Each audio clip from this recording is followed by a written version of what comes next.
Welcome back, everybody, to session 4, after we had walked through the double doors. Don't know where I'm going with this. Welcome back. You had just escaped the gape of the Raven. That's a terrible intro. We're just gonna roll with that. You had managed to defeat the Archlich and had taken a long rest. After which, you woke up inside a familiar moist cave. Upon exiting the cave, it is now the daytime.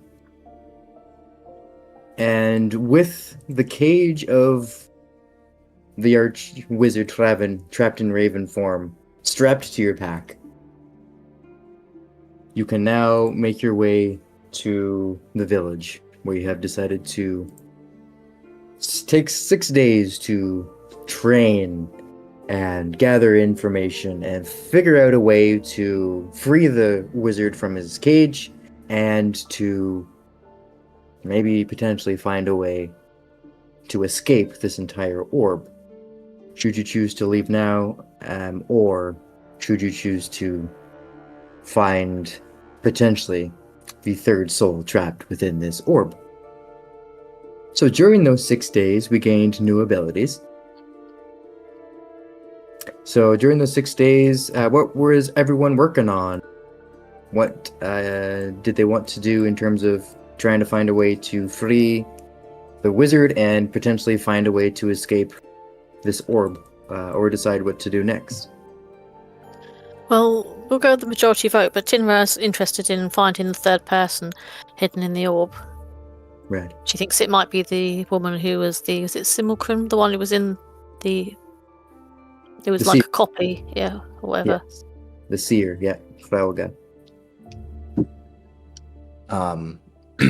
Focused on my orb, because after that fight, Verdan was so annoyed at that lich, created his own new spells, just out of rage. And also, since I learned knock at some point, I would have unlocked the cage and freed him.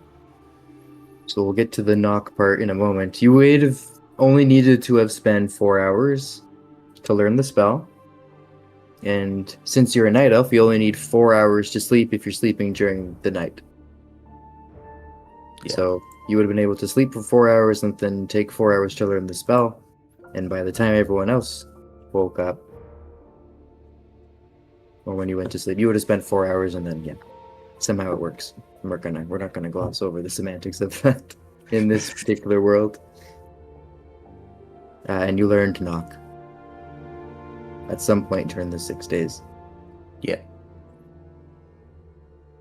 Cool. Tinra's obviously been doing a lot of praying as well, I was just going to say, in terms of her levelling up.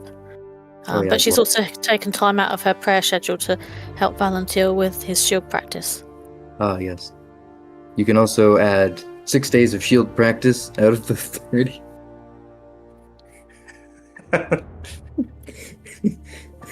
To your shield training. It's becoming more and more of a reality with every passing day. It's amazing how complicated it is, isn't it? Yeah. Apparently it's very hard to learn how to do this. It's just, I just can't get it. I put it up here, I put it at an angle, I go down here, and I just can't figure out how to just put it in front of me like this. It's very complicated, but give me another 20 days and I'll be almost there. 24 days. Shut your pie hole. You couldn't do it in 50. Clanch you. I'll smack you with my... No, I couldn't. I would try to smack you with my shield, but of course I wouldn't know how to do that. All right. So what spells did Verdan, speaking of Verdan, what knowledge did he acquire in terms of the arcane arts? Learned how to just attune with my orb even better. So I created the spell Vengeful Grasp of Flames, which is Fire Mote. That's what I named it. Nice. Yeah, so I can trap someone in a pocket of hell. Sounds very metal. And and I learned Antagonize, so I can really get under someone's skin and deal psychic damage. He was mad at the Archlich, I guess. Yeah, sitting there counterspelling my counterspell and crap.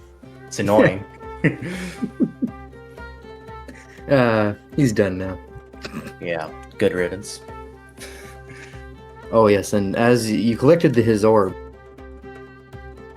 I believe after the battle, but we'll resolve that later. Because as soon as you open the cage to the Archwizard, the orb that you're holding becomes a bubble and floats away until it pops. Interesting. It was part of the illusion, it seems. Alrighty. So that's Verdan. What about the rest of you?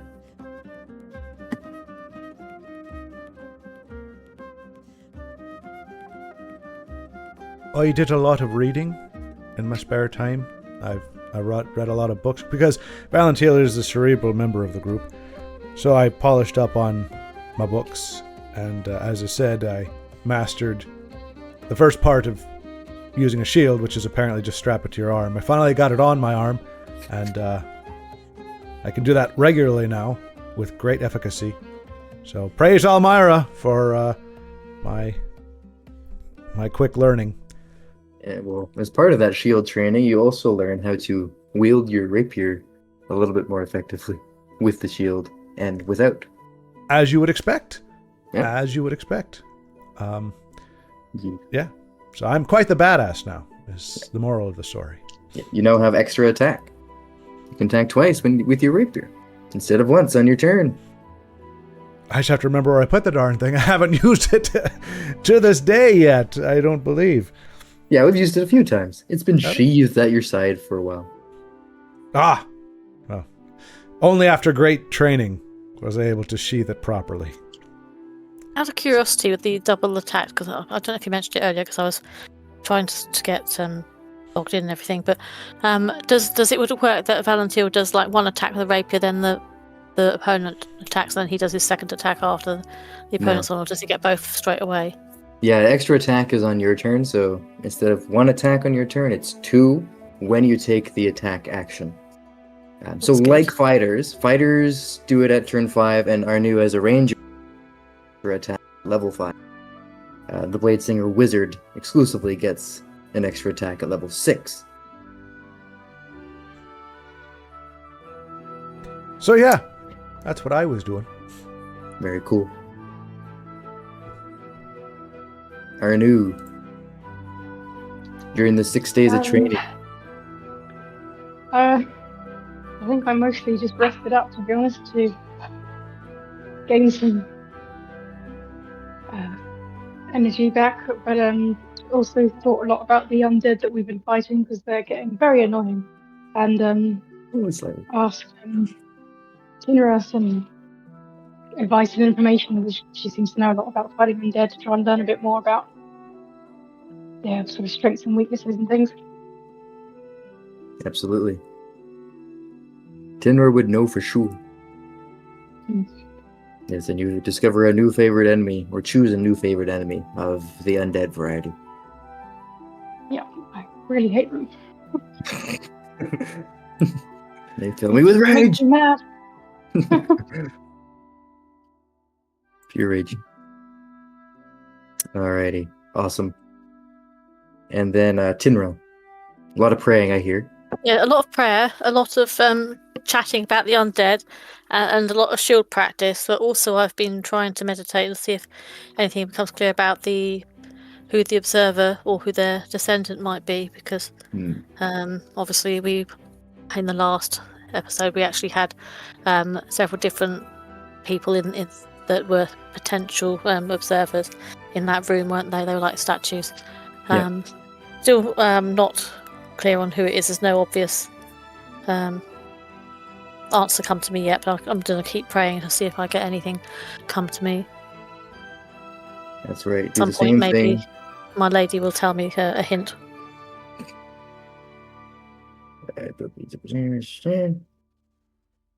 Let's see. Favorite enemy, what does that do? Advantage on checks to find them. Cool. Just double checking that. Doesn't give you advantage on attacks or anything like that. That's alright. You're now less likely to be surprised, Arnu, by your favorite enemies. If you catch... if you determine their presence before they have a chance to ambush you. Right. Although I don't know how good undead are at ambushing unless they're lying as corpses on a battlefield. They're not just kind of hiding out in the woods. True. Although you haven't gone through the woods of this place yet. Everyone's been avoiding the woods. Avoiding the wood, yeah. Yeah, we. All right. Well, during those 6 days, we're gonna... Actually, you know what? I forgot about resolving the knock. Let's resolve that. So, at some point during the 6 days, Verdan decides to use knock upon the cage that the Archwizard is trapped in raven form within. So when you learn knock, do you decide to just open it on your own, or do you bring the cage to everyone and be like, "Hey, I'm gonna open the cage"? Yeah, bring it in front of everybody. Like, guys, look at this neat trick. All right, so you hold the cage up and you cast knock. It's actually a very loud spell. I think it can be heard like 300 feet away or something like that. Boom. So you go to subtly cast this knock spell with a very subtle gesture. And this loud sound rings out. And the bird cage door, after all that, just goes... opens slightly rather than flying open. And then you gingerly open the bird cage, and the Archwizard flutters out and lands on your shoulder and says, if someone can speak with birds, Verdan, you would basically hear "Ka ka ka ka ka." But anyone else who actually could speak with animals said, "Thank you very much, noble heroes. I must take to the skies to stretch my wings, but I will be back whenever you need assistance." Wait, can you tell us how to leave? I don't know. I'm getting very strong dragon here. I'm not going to tell you anything useful before I bail on you. Yes, indeed. Yeah, no, he flutters back around. He doesn't say, "I don't know." Before he flies off, he says something about finding the answer to the silent question, whatever that may be. Why do we bother rescuing anyone? Why do we do it? It never actually does anything for us. I will see if I can talk to the Norns. Yes, I think that'll be good. Farewell, heroes. I'll be back as soon as I can. And he flutters off. Slowly waves as he flies away. Yeah. The Norns. Tenor, go ahead and make a religion check with advantage, please.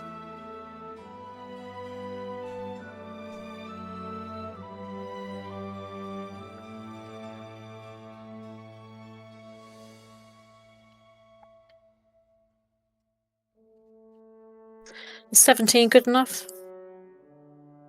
Yeah. With a 17, you recognize the Norns as basically the Fates.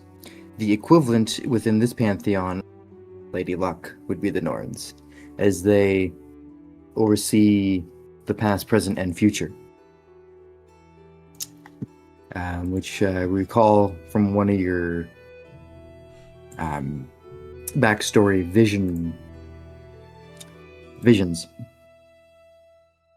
that you're tasked with finding something, solving a riddle related to one of the Norns.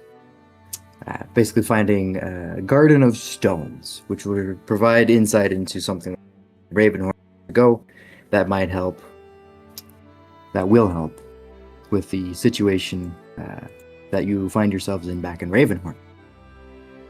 But you recognize that the Norns were represented by 3 ravens back at the Odin's Eyrie Temple. They certainly love ravens, don't they? Yeah, they do. Yes, they do. But you had Urdva, which was past or fate.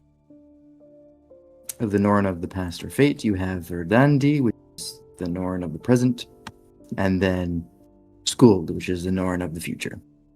So they kind of oversee all those aspects of time.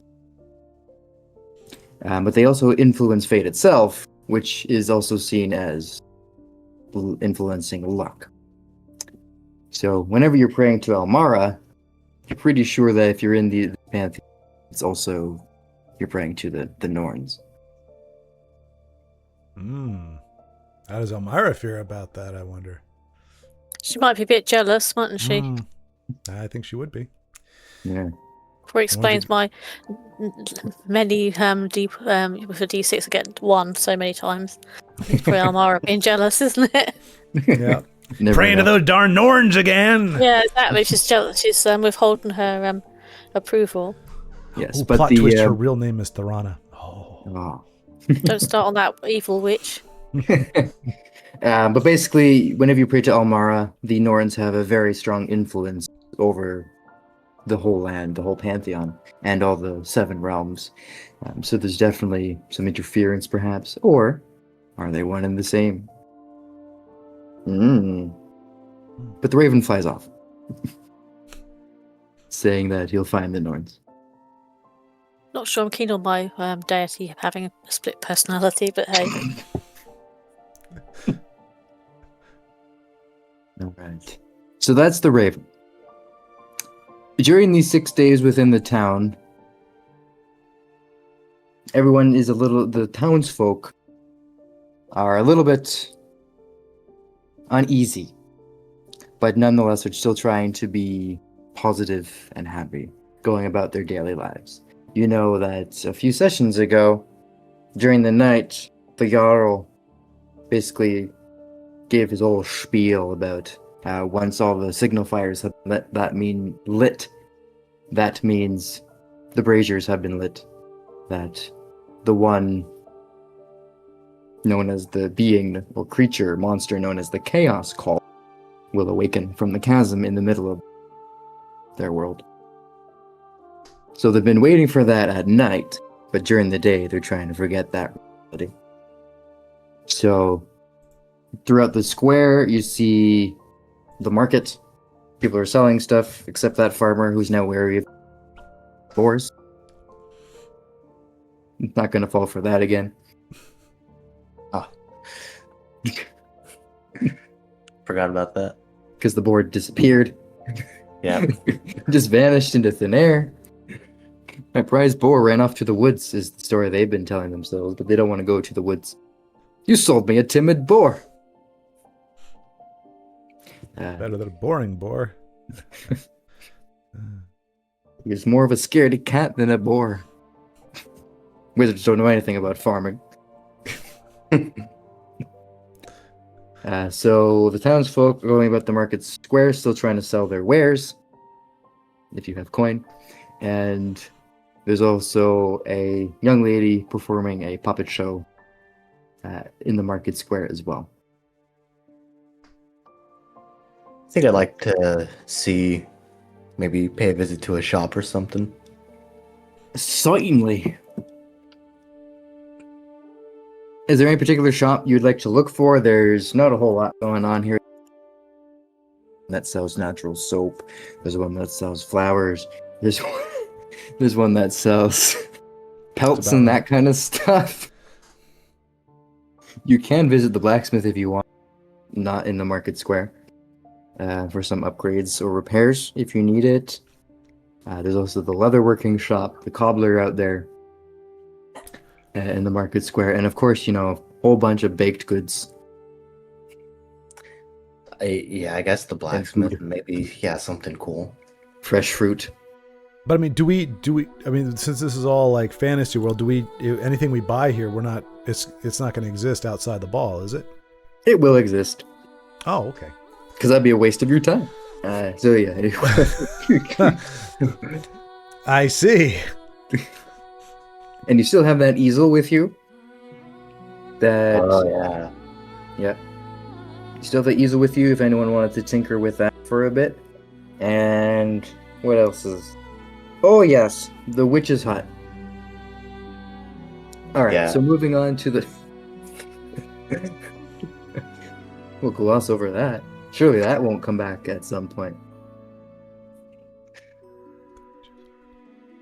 When you In went to the Valentine's witch's hut- bag.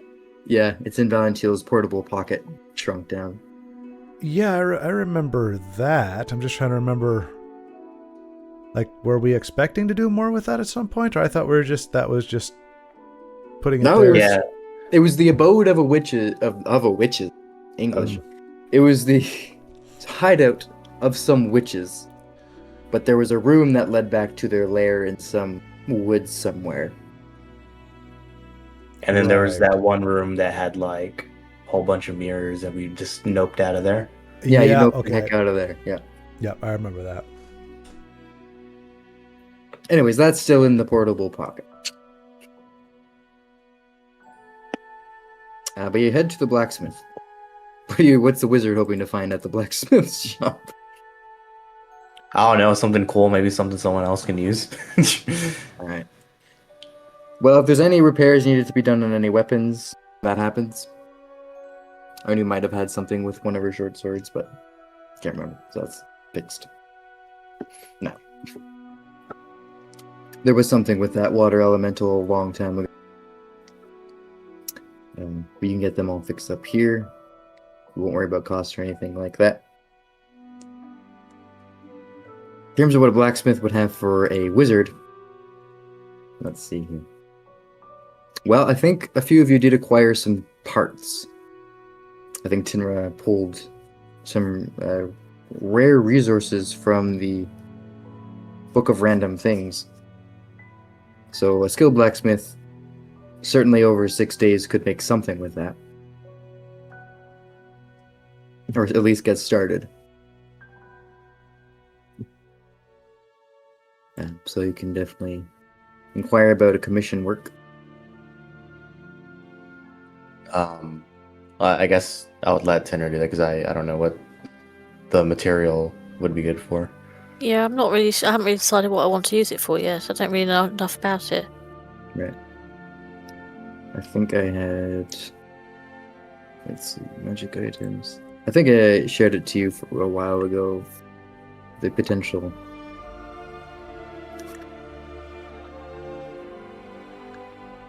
I just forget what it's called. Here, I can sort by date modified. Yes.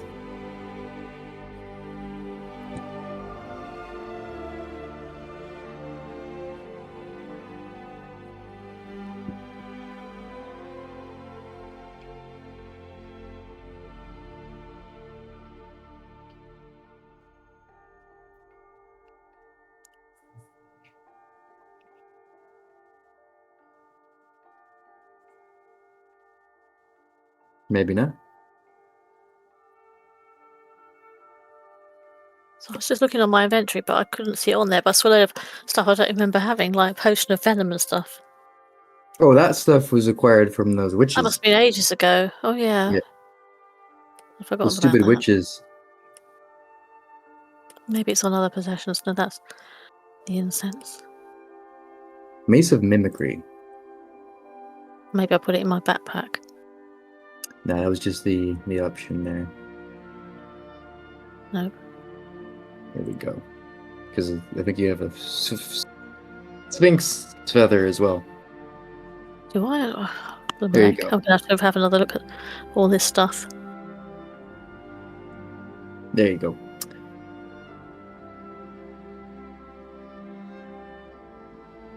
So I just sent it to you in Discord again. Let's see, because you pulled an ingredient or reserve from the Book of Random Things. And conceptually, if you decided to get a better weapon than just a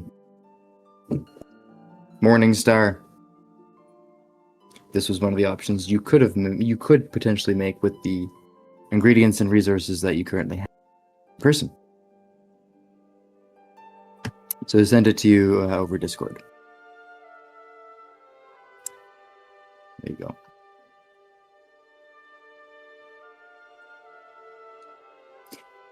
So you go to the blacksmith, and then, well, Verdan and potentially Tidnra are at the blacksmith.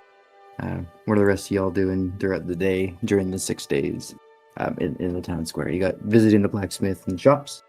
Anyone else want to do anything in particular?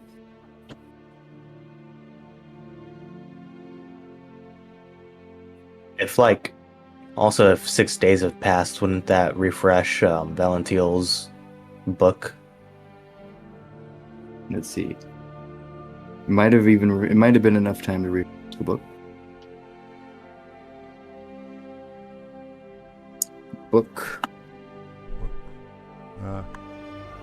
You had something that refreshed like every 7 days or something like that. Oh yes. So you can now pull from the book of random things again. Okay.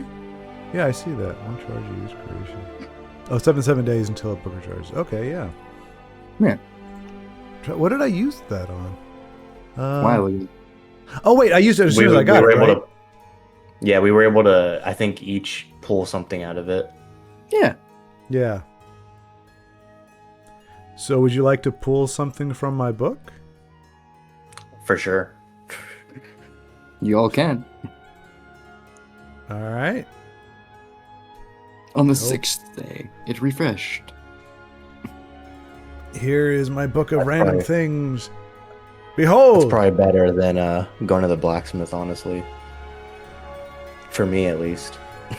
Yeah, but still might be fruitful. Yeah. So how does it work again? Things. So basically, how it works is you roll 2d12. You can roll them separately. 10 and a 10 and an 11. All right, you find a very rare crafting material. Damn. Which you would use at a blacksmith, just saying. Which you would use at a blacksmith. True. Potentially something that could make something for you or something for you. So you find a rare resource out of there. Great. Terrific. The book taketh and giveth. And then taketh away again. Yeah, and then taketh away again. Alright, who else would like to pull something from the book of random things? I might as well. So did you say it was 2d12? I was just hunting through my dice. Yeah. 11. And then 3. Well, that was 2 extremes, wasn't it? Yes. You find a common magic item.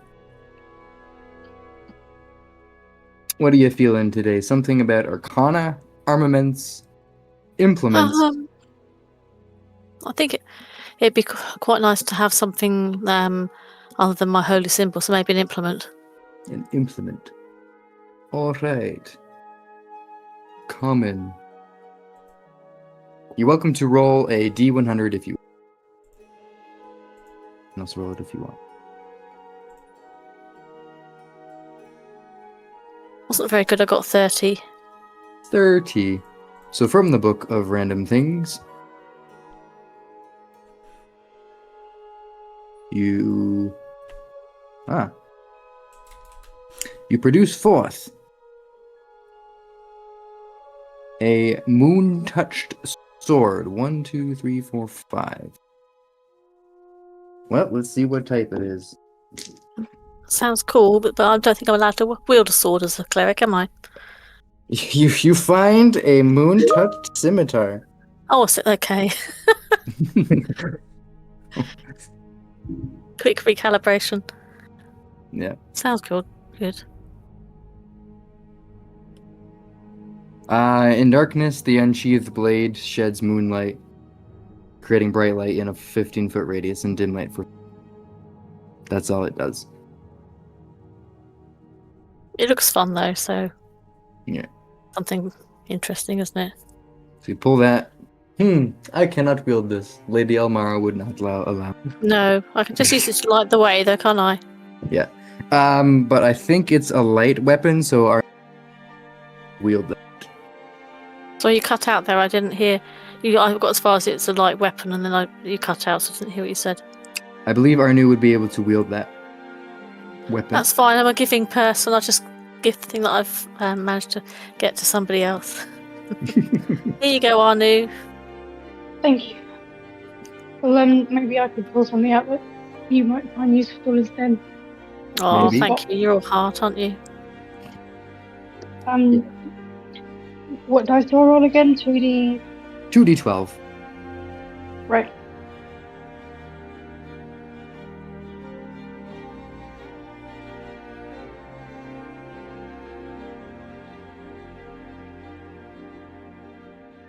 Seven and 11.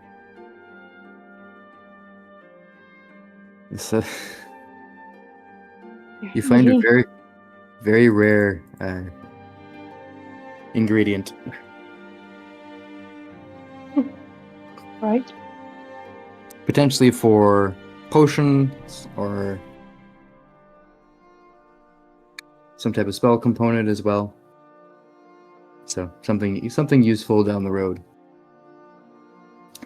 So like a gold component, a spell component that requires a gold cost. You're able to pull that out, so you don't have to go hunting around for a spell component that you need to cast a particular spell. So you pull that out, and that will basically manifest itself as being whatever it needs to be at the time.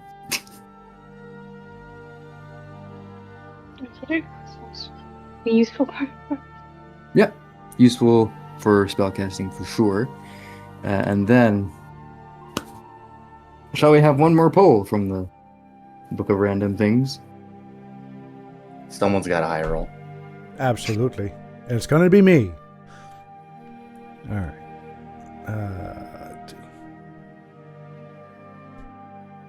D12, right?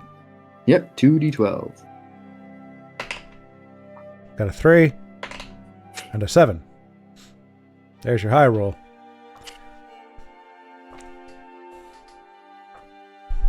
All right, a 3.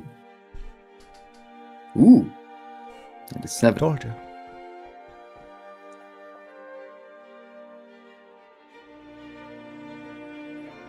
Why does it bring me to this page?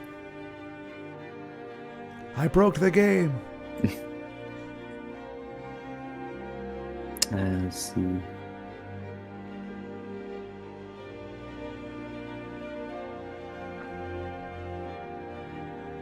So you find some random, uncommon item. So let's see, what did you find? Go ahead and roll a D100 for me. Oh. It's getting complicated. Must be awesome. All right. So it's a 00 and a 7. 7. That is a... Oh. Well, 007 sounds a lot better. Yes. Yes, it sounds much better. 007. Yeah, exactly. You find armor of gleaming. Okay, well that's better. Like, what the heck is gleam? What is gleaving? Am I gleaming or am I leaving? I don't know, but it's my armor. Well, Yeah. Is that something I can wear? Is that something like Tinera or somebody can wear? What does it do? Let's see. I think you wear light armor or something. I wear briefs. Nice. Armor. Oh yeah, none. Yeah, so you don't wear armor. Classic. I think you can wear light armor though. Let's just. Yes, so you can wear light armor should you choose to. So the armor light armor. You pull out studded leather armor of gleaming.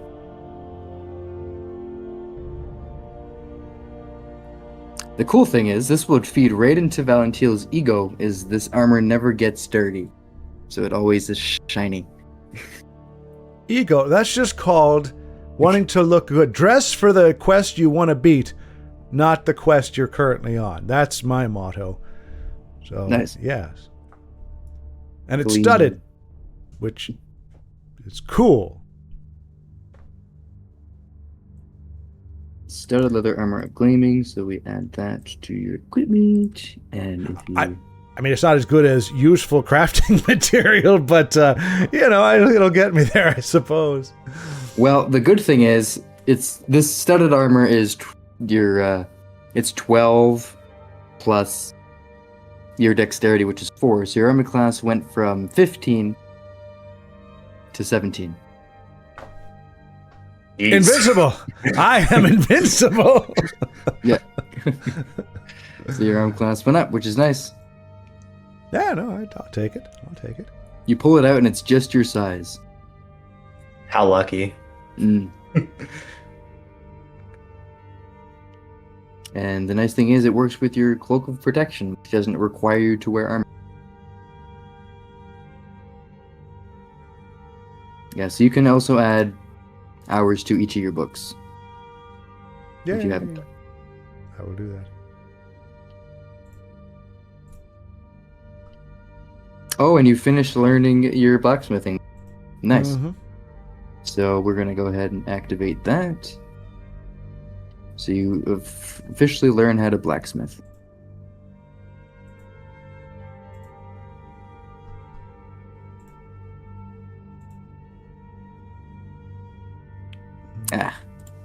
There we go. You officially have proficiency in smith's tools. Heck yeah. You know it's about to get real here, huh? Oops. Whoa, why did that? Oops. Yeah, I hit Control B thinking I would bolden it so I'd remember it's there, but when you hit Control B in here, it does other things. Oh. Did it open a bookmark? No, it opened up a AI, Leo AI. Introducing Oh. Leo AI, your private AI assistant. Leo? That's my private. Well, I guess it's not private anymore. I just added him. He's my public assistant now. Jeez. Behold. All right. So did that inherently change my armor class, or I need to remember to bump that up? No, I equipped it for you, and it automatically did it. I'll just refresh that. Yeah, just refresh, and you should also. Oh see, yeah. Yeah, there you go. I am invincible. I also put the Moon Touch sword into our news inventory. Are you okay? Okay, thank you. If you refresh, you should see it, and you're welcome to equip it if you wish.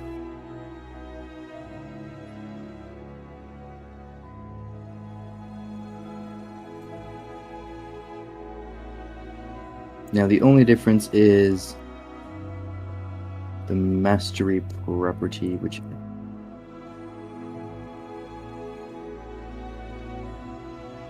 you don't have mastery in.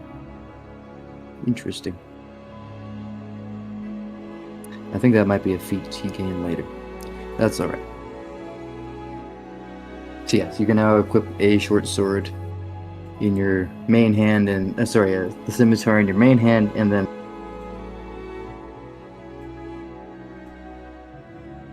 when that glows with some light. Amazing. So after your pulls from the Book of Random Things, it shuts, and you have to wait 7 more days to pull anything else in the book. But then you work at the blacksmith, work away at whatever project you want him to do. So it can be anything related to the materials you got. I know for Tinra, I had one weapon suggested as a possibility. So you're welcome to start that process, the process of having that made Yeah, I think I will actually. It did look like it was quite a fun thing. I mean, I'm rubbish at riddles, and it does say I need to solve a riddle, and that to align with it. But so that will provide some comedy value. So yeah, I think we'll go for it. All right. So at the end, I would say at the end of the 6 days, with all the expertise, especially with Valentio having learned smithing and working in the smith shop as well, part of the training, is you're able to speed up the process and have the mace finished. So, a point of just curiosity. So it took me 14 days to learn an entire trade and master it that would take other people, a lifetime or several years. But learning to use a shield somehow is taking me 4 times as long. Yes. Okay, just making sure I get that. Yeah, it's versus being trained by someone versus reading it from houses. So why don't I just read a book on how to use a shield? You don't have the book. More's the pity. It's a magic book, I guess. It's just how books seem to work. And how training seems to work. I didn't write these. But yeah, you're able to create Mace of Mimicry by the end. So you're welcome to add that to your inventory, Tinra.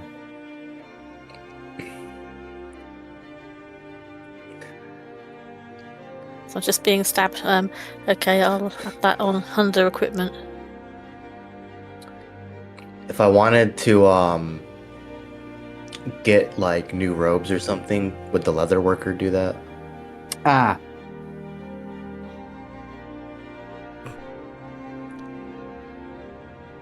You were silent that whole time. Yeah, you're still... Yeah, I think I bumped the mic. It's a very sensitive mute button. What part did you hear last? None of it. Yeah. I think it was funny. Valentio, could you make an intelligence-based Smith's Tools check, please? You can add your proficiency to that, and Tinra can make a history check. So I'm adding my intelligence to it? You're basically adding +7 to your die roll and her religion. I might as well not have bothered. I got a 7. 26. 26. All right. The DC was 15. So this is a lore check. So forged in the heart of a forgotten forge by a reclusive dwarven alchemy smith known as Corvin Ravenstone. The Mace of Mimicry was designed as the ultimate version for those who faced unpredictable foes. Corvin, a master of alchemy, smithing, and enchantment, imbued it with the ability to adapt to any combat situation, making it a prized possession for adventurers who value adaptability and tactical advantage.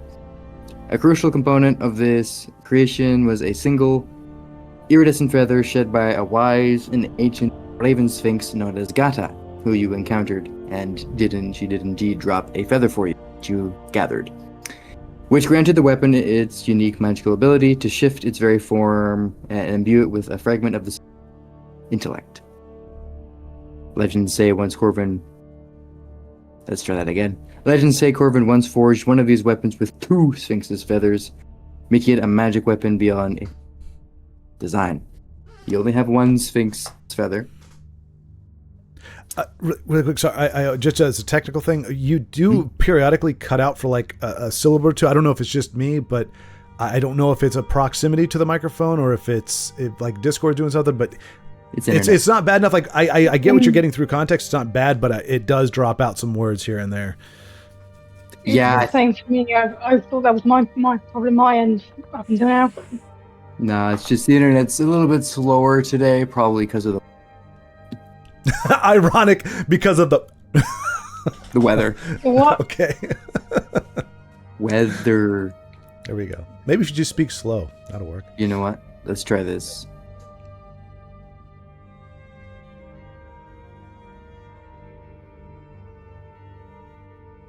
Bye for a second. Well, now I can't hear or see him. This has just gotten worse. Io and his great ideas. What the heck? Adding to the prestige of the stream. Oh, goodness gracious. There he is. Okay. We'll see if that does anything. Well, heard everything you said so far. Yay. Because it was working last night, no problem. Well, some problem. Booney's internet. Okay. So basically how this weapon works is once you solve its riddle to attune to it, you can change it into a Morning Star or a mace as a bonus action. So basically you can deal 1d8 piercing damage or 1d8 bludgeoning damage. And then as a bonus action, you can also extend the ball of the weapon. So instead of it being fixed to the shaft, it is now attached by a chain and swings low. Isn't that just called a flail? So basically it becomes a flail. Okay. Yes, and that is exactly what it says here. As a bonus action, you can change it into a flail. But the cool thing about this particular one is, as a flail, it can either do bludgeoning or piercing damage, whatever you choose. So you choose the property before, either a mace or a Morning Star, and then once it's extended, it's in its flail form. And in flail form, it has the reach property, so it has 10 feet reach instead of 5 feet. That's a whip. What the heck kind of flail is that? Holy cow. Yeah, that's a neck. That's OP. Goodness gracious. So basically, you can also retract it back into itself where it loses the reach property. So the only thing the flail property does of this weapon is give it the reach property. Okay. I mean, going from melee to range is pretty darn good. Yeah. With the attunement thing, do I have to do it just the once, or do I have to do it every time before? Once. I mean, regularly, so it's just the once. Just once. And the reason why I gave this flail the reach property is because flails historically are massively long weapons that should have the reach property, but do not. So here you go. Oh, all right. So yeah, you get this nice weapon. If you find another Sphinx feather, you can also make this a magical weapon. But right now it's just a regular mace, but still can do all these things. So I hear we need to hunt down that Sphinx and just pluck all the crap and feathers out of it, and we'll be unstoppable. I mean, you just need one. Right, but why just take one when you can take more than one? Right. Right. During this period, you have the opportunity as well to attune to the other items that are in your inventory, Valentine. Your drinking horn, and whatever the other freaking thing is in your inventory. I got a lot more stuff in here than I remember. Inventory. Drinking horn. Well, it was for the party, but you're like, mine. Like that. Yeah, no, I remember because it does a cool thing. What does it do again? Hang on. I'm going to find it. Drinking. It's right there. It's under equipment inventory in blue text. I'm looking under inventory. Yeah. I don't see any blue text. I've got cloak of protection, water skins, rations, smith, sending, shield, book. Find. Are you under all, or it's under your equipment? So all doesn't include equipment? It does. I'm looking at it. Huh. It's right under Book of Random Things and Wind's Wing Potion. Oh, Alchemy Smith's drinking one. Okay. Yeah. So you can attune to this. All you need to do to attune to this particular magic item is drink the horn's contents. All right. I'm gonna drink. It's a hard decision and a hard call to make, but I'm going to take a drink from my horn. Okay. What's in your horn? What'd you put in there to drink? Rat milk? Ale. No milk for this manly man right here, or dwarvenly elfinly dwarf. Rat milk's deep Simpsons cut right there. Have I seen that? What episode is Rats? No, I haven't. No. Anyways, you drink your ale and you attune to the drinking horn. What can you do now? Nothing. Well, I'll tell you. I can. You don't need to drink the whole description of it, but you can see where the text has been color coded for your convenience. Yeah. Common potion of my choice. So if I fill it with water, if I fill it with alcohol, single dose of a common or uncommon potion. So I can pretty much with ale, I can. Oh, okay. Thought that was a fire alarm going off. Oh, and it looks really cool too. I just saw the picture. Oh, that's awesome. Yeah, so pretty much I can make a potion of almost any kind, which is limited only by my knowledge of potions, which right now is heal health. But either way, you need a potion, I can craft it for you, or drink it here. Yeah. So to be more explicit as well, you can take the utilize action to fill the horn with 1 pint of potable liquid from a nearby source. You can drink the liquid in the horn drink a liquid from the horn as a bonus action, like a potion. And while tuned to the horn, which you are as a magic action, you can speak the command word and then transform its liquid contents. So it takes an entire action to do so, but you could potentially be in a dire situation, but there's a stream nearby. You could fill it up,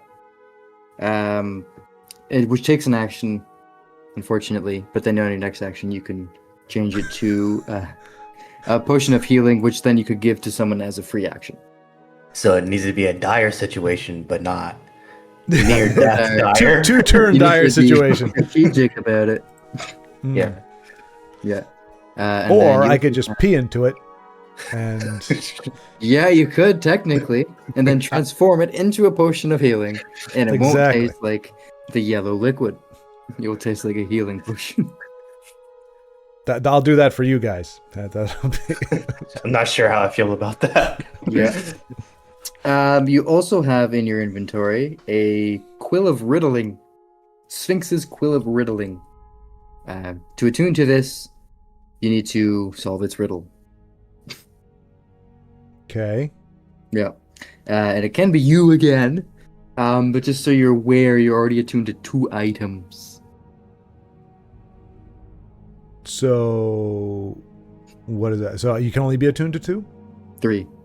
3. Okay, so if I attune, can you unattune? Or once you're attuned, you're attuned? Yeah, you can unattune. Okay. Well, the nice thing about the drinking horn is it's very easy to reattune, and someone else can attune to it if they need to. Yeah, they just gotta drink from it. Yeah. Yeah. Okay. Well, what does this give me? The quill of riddling. Yeah. So basically, there's a riddle. You would have had 6 days to try and solve the riddle. And then if you're attuned to this item, you can take the utilize action to expend a charge, of which it has 3, and write a single word, on an inanimate surface. So it can't be a creature's face that's walking around. Oh. Such as a door, wall, book, or piece of parchment. The word must be a verb that describes an immediate simple action, and it can't be written in gibberish, so it has to be a language you know. The word appears as an illusory script, like the illusory script spell, which fades after 10 minutes. So basically, upon writing the word, you can choose one target within 30 feet that is visible to you and capable of being affected by the intended action. So some examples could be, if a door is locked, you write unlock on the door and it opens. Potentially. Right. See, that's because I'm seeing all these things. And I'm like, this is great, but this is like the insurance schemes where they're like, oh no, that'll cover everything. And then you read the fine print and it's like, oh, it doesn't include. Is this a door that I can unlock with my spell? No. Yeah. So the knock spell, I think, can also do magic locks. This can't. Okay. Right. If it's exceptionally complex. I see. So, yeah. A couple stuff. So you could just write destroy on the side of a house and the house would just... That's actually a pretty good... Yeah, right? Is it actionable? collapse. The house collapses. You'd have to see. But there are limitations. Single word, simple action, no harmful actions, and it has to be within the target's capacity. Yeah, no harmful So actions. you can't write explode. You can't write explode on a piece of parchment, have someone walk up to it, fail their saving throw, and explode. What good is a device that has its own little ridiculous morality built into it? What a boo! Boo. I don't know if I want to attune to this. But yeah, basically, you can do stuff. It's like the command spell, but with a quill. Does that one have a morality check to it too? It has a similar list of commands, except this has a little bit more. Well, yeah. I can try to answer the riddle just for funsies, but... Sure. The riddle is actually in the image as well. Oh. But I'll just read it. And you can all take a crack at this. What is silent within all questions?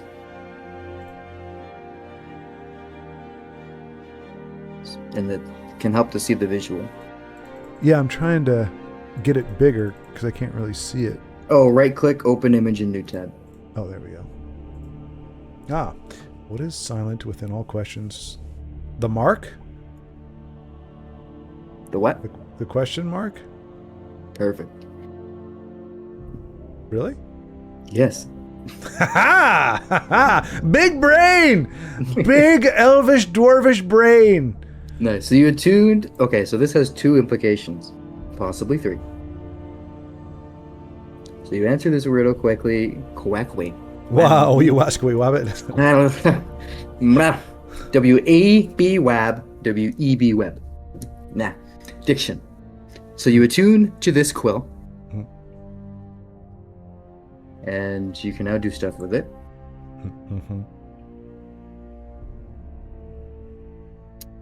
The wizard, before he flew off, was like, I need to find the answer to the silent question. And you've been seeing question marks throughout this world. It was a tattoo on one of the prisoners that the Jarl had. There are question marks intermixed with the runes that you found in some caves when you went like Raven's Gate Cave, I believe. If I didn't mention that, oops. So you see all question marks everywhere as hints. And since you answered this riddle correctly, you now know how to leave. You now know how to escape this illusory world. You're welcome. Wow. And a main character. I mean, you know, it is what it is. Don't hate the main character, hate the game. There is a reason why I put this item also in the game with this particular riddle to solve. To feed my ego? No, I could have chosen any riddle, but I'm like, no, I'm going to make it explicit to the campaign. And the third implication is you now know another mark you can draw on the easel. A question mark, I'm guessing. Mm-hmm. Well, let's do that real quick. Oh. Okay, so before you decide to do that... Oh, you get attacked by a bear from the gape, and it takes your easel away. Oh, knew it. So this has all been happening during the day and potentially at night. But at night, the townsfolk are definitely more uneasy. Everyone's shut in their homes. The Jarl stands atop his tower, gazing out towards the chasm, waiting for the Chaos Caller to emerge. So there's a lot more tension at night. And the townsfolk are getting progressively uneasy as the week progresses. English. As the week goes on. And during that time, eventually the Jarl speaks to you about the braziers and how they're all lit.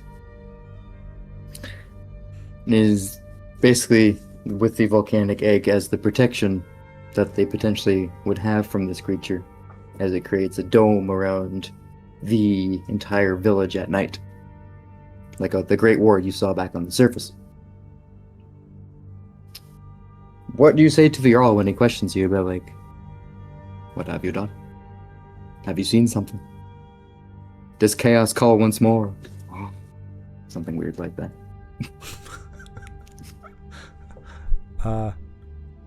Yes.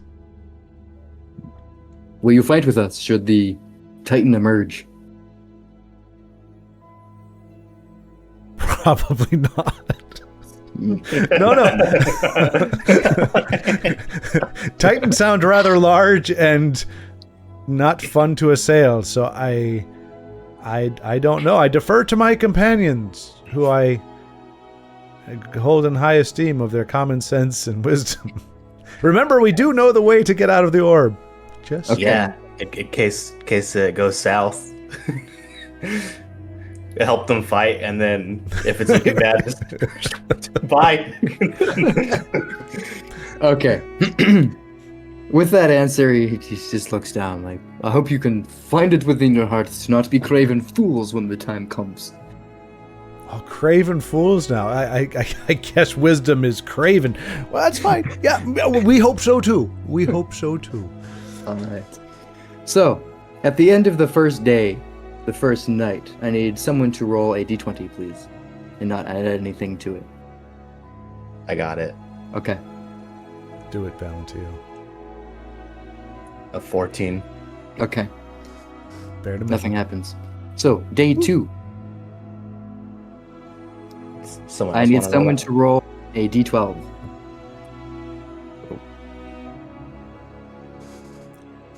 Just as long as it ain't Tinder. No offense, that's the only one. And I probably shouldn't do that. I just did, but it was a 5, so I probably shouldn't have done it. Okay. That's fine. You get assailed and beat to death. At the end of day 3, I need someone to roll a d10 for me, please. The number's Okay. getting small. You know, the physical dice are working much better. There you go. It's called committing. A 7. All right. Come on. All right. At the end of day 4, I need someone to roll a d8 for me, please. Did that? We did, because I saw our new roll. Did we take Valentino's or hers? Okay, do you want to roll a d? Valentine Do you want to roll d8? called it first. Okay. Yep. Go ahead and roll a d8.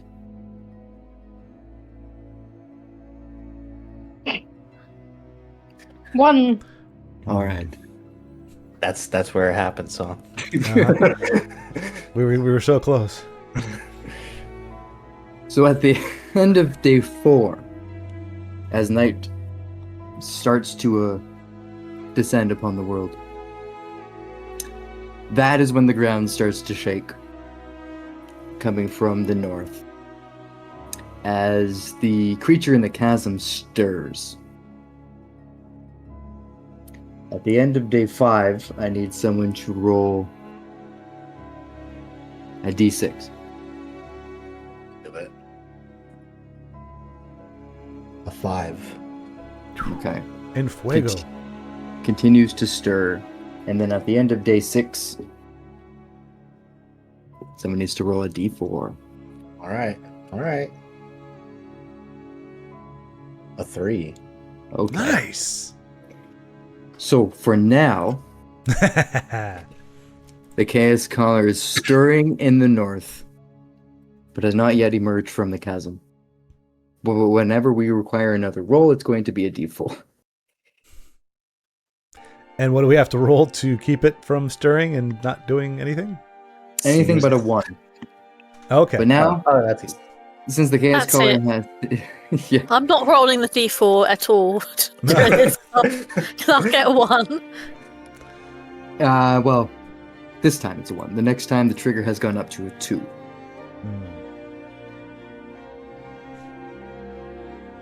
So that's happening next time. But since the Chaos Caller is now stirring, the townsfolk at the end of day 4 are much more panicky. Their Jarl is starting to get a little bit antsy. And he's like, the end is nigh. Everyone prepare. And so the warriors of the village start to sharpen their axes, equip their shields, and start to get familiar with battle routines as they haven't done so in quite a long time, you can gather, just from your experience. I can guarantee none of them know how to use a shield properly, I'll tell you that. So you begin training them. Anyway, so at the... So that's the end of night 6. But then day 7 rolls around. You've completed all your training, gathered all the materials you need, gathered a new weapon, and we'll just give it a few moments as well so that Tinra can have a chance to attune to her mace. And we've got another riddle then, haven't we? Yes, this particular riddle is: what breaks yet never falls? What falls yet never breaks?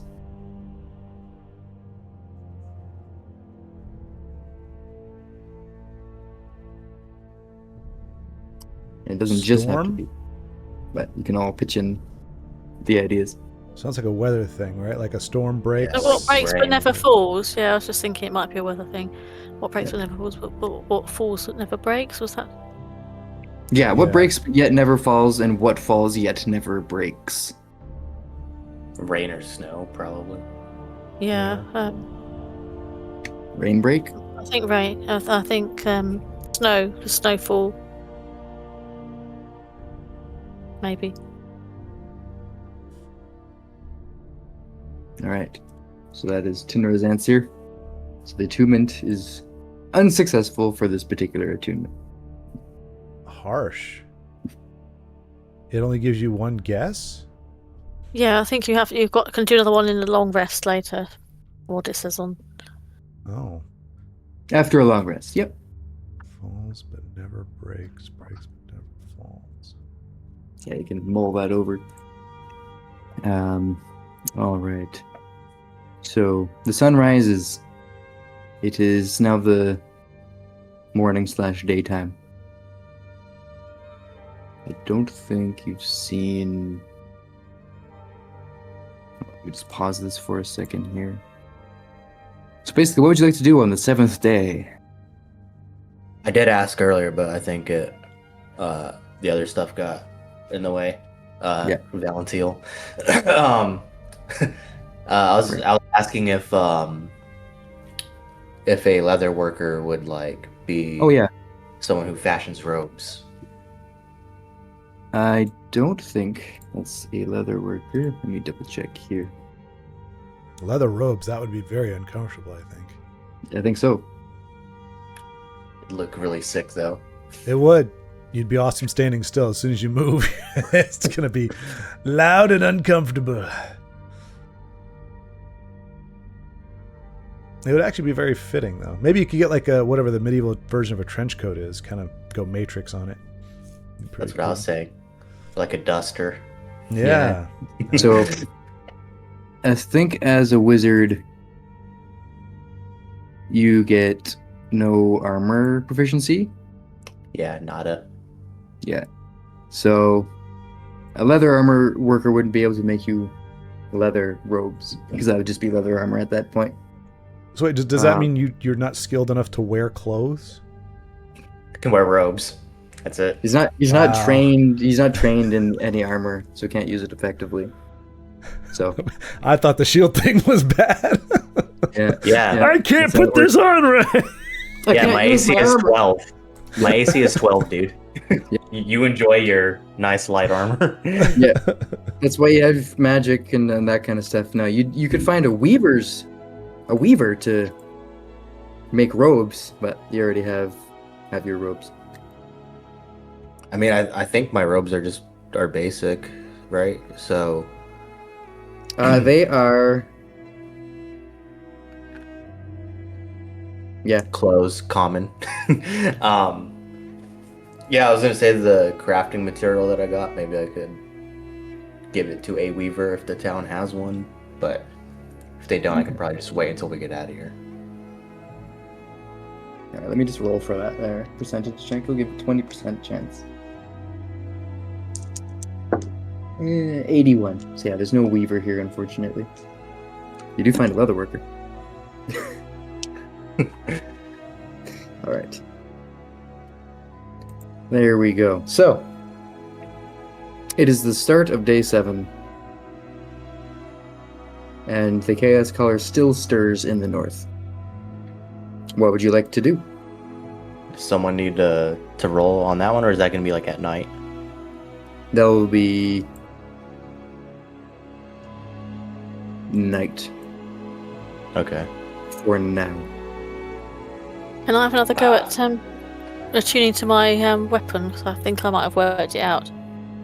Yeah, I would say you were to be able to long rest during the 6th day, so at night, and then this morning, sure, you can attune to potentially attune so to your weapon. I think night falls, but never breaks, and then you have daybreak. So I think it's day and night. Ooh. That is right. Nice. Well, Yay! You're tuned to your weapon. And you do that by smacking somebody with it. Not it.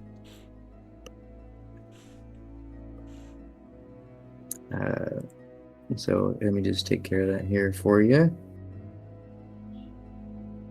Inventory, Mace of Mimicry, attune, and you can now refresh your page.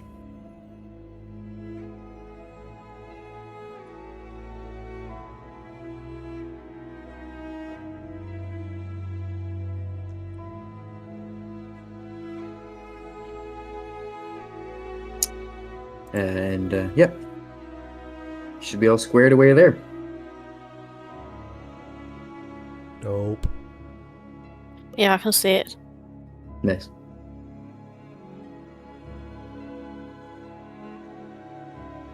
So I think the only thing we have left to do is find the third person, and I think the only location we haven't been to is the Raven Skull Cave. Yes. So they're probably there. Yeah, I think we need to try and check it out before the creature gets too active. Okay. So you rang 2 out of 3 bells. Yeah. And when you lit the final brazier, a chorus of bells rang out in your head a few sessions ago, with the sound of an old lady singing.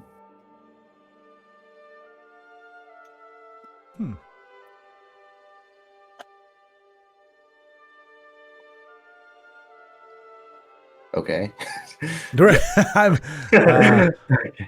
True story, bruh. Okay. Yeah. I was just thrown by the mention of an old lady singing. I was thinking, who the hell's that? Mhm. Well, typically old ladies are witches, so that's probably what it is. There are no old ladies that aren't witches. Alright. So with that in mind, still heading to Raven Skull Cave. I think so. I mean, it's the only other thing to do other than wait for the creature. Titan to come out. And Yeah. it's very far away from the gate. So Oh yeah, you're all in the village. Alright, so you set off towards the cave. How would you like to navigate there? avoid the forest. Alright, how would you like to avoid the forest? Your options are go through the forest, go around the forest to the north right beside the chasm, or I think those are the only 2 options, really. I think why don't we do? Could we do a bit of both? Could we go around the forest and then when we get near, then just skirt the edges of the forest? Yeah, like kind of like that, and then go through.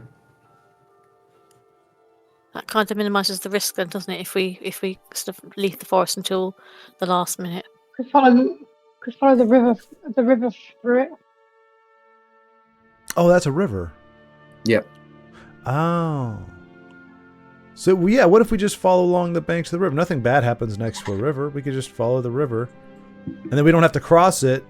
Yeah. Yeah, we'll go on the outside of the forest so we hit the river.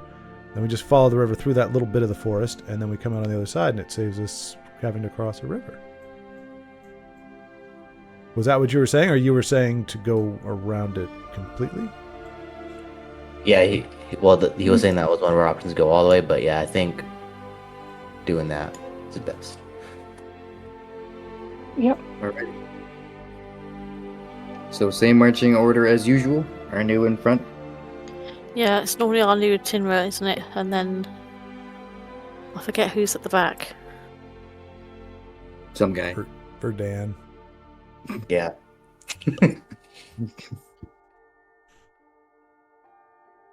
Last session. There we go. Anything I'm forgetting? Oh, I'm sure you remember when we're in the middle of a battle. Oh, that's right. There's a giant troll guarding the riverbed. And he has 3,000 hit points and is immune to all your weapons. That would take forever. Oh, that's right. After each night. Arnu, I need you to make a few percentile checks. Okay.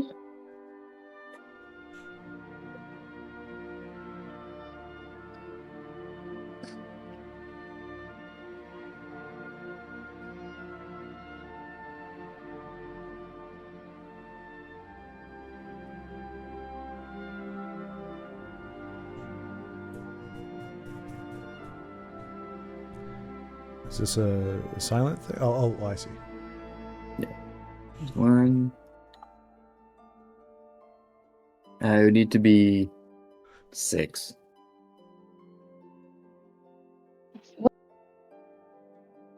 So, ooh, what the heck is...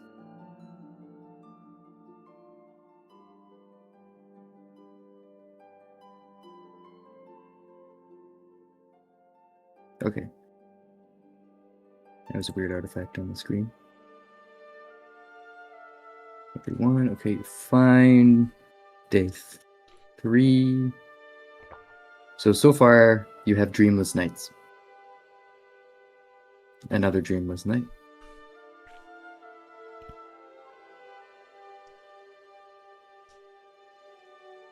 Alright. So during the 5th night, you have your familiar, recurring nightmare or dream. And last time you could manipulate one element in it where you could gaze up at the moon.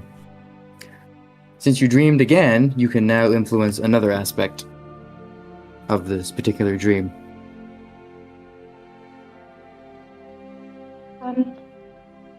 Would it be possible to sort of imagine that I had that scimitar that Tinra had just given me, so I can sort of lighting up and illuminating the area of the dream so I can see more of it? Yes, you may. So you unsheathe your scimitar and hold it out in front of you. It casts light. Bright light, dim light bright light 15 feet, and then a dim light for another, so 30 feet of light. And the light reflects off the creatures, the monsters' yellow eyes. I believe they were yellow eyes. Yes. Blah, blah, blah, blah. It just says glowing. Okay. I don't think there was a color you set. So what color do you see?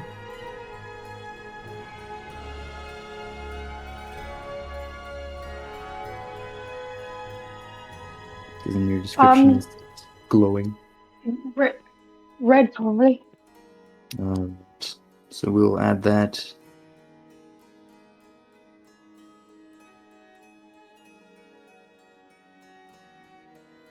Red.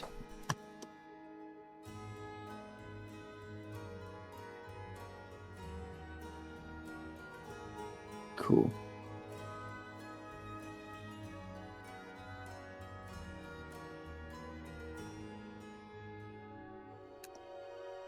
All right, so that's been updated. So now Libby's eyes are red. And what else do you see when you cast the bright light upon this creature. What kind of legendary creature do you see? Wolf-like monster, huge, now has glowing red eyes. Yeah, like a werewolf, basically. A very, very big one.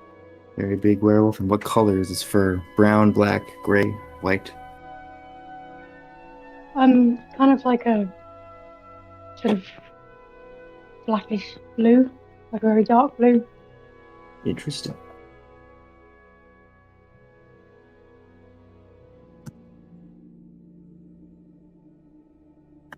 Dark blue fur. All right. And that is what you can see in this particular dream that goes on for the next night as well.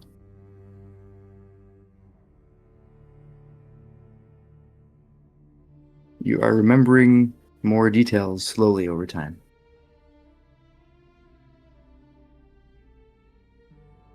All right. Anu shakes off the nightmare. And you'll continue walking north, skirting around the edge of the woods. And eventually you make your way to close to the chasm. Yep, all the way over there. And the shaking gets quite intense. But you manage to cut your way through the woods. The only thing that could potentially happen on the way is this.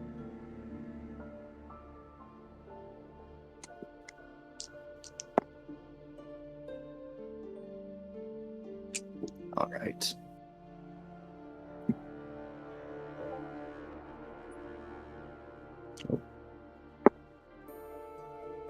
All right.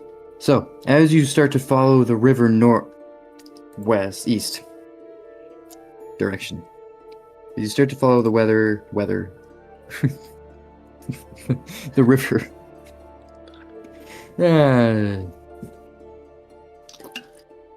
That's all I needed, just some water. Yeah, water, that's what that is. Yeah. You manage to skirt your way through the woods, and the only creatures you see are weird raven-like deer.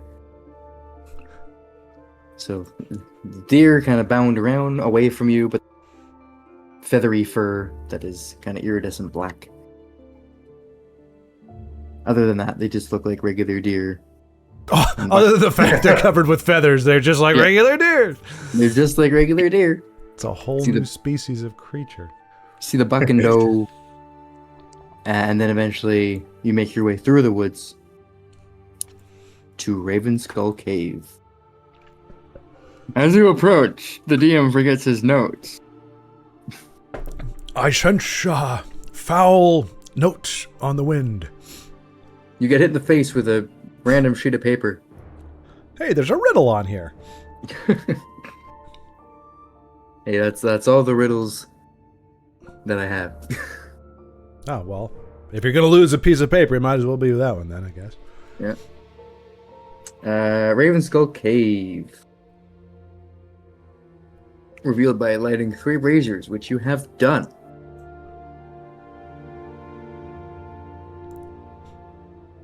Okay, so the entrance is blocked. So when you approach the door, you see right at the mouth of the cave 3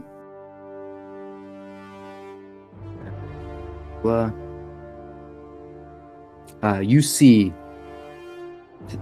16 long, thick strings that are embedded in a lyre, basically making up the cave entrance. The whole of this lyre is the cave entrance, Lyre, the musical instrument.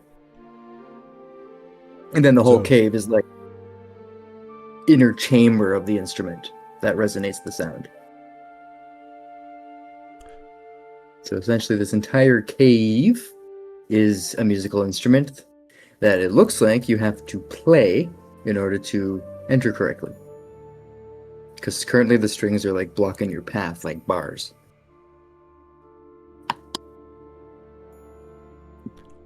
Well, that's a big old liar. Big old Very, liar. Very. very much so. So it's a 30-foot by 30-foot cave entrance.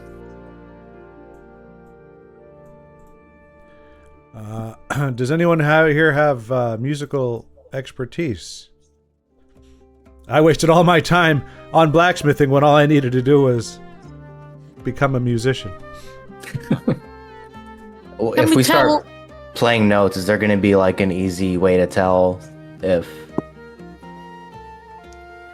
I don't know how a lyre works also. I don't know how you pluck strings that are that size. I was going to ask what the strings were made of. I mean, is it something you could cut through, just using an Alexander type solution? Rather than, cheat. So a lyre is a stringed instrument. Yeah, I know what it looks like. I just don't know. That basically, it's almost like a guitar. But it has like 12 strings, you said, or 16? This particular one has 16 strings. I don't even know, like, would it be like a note and then a sharp for each one, or a flat or something?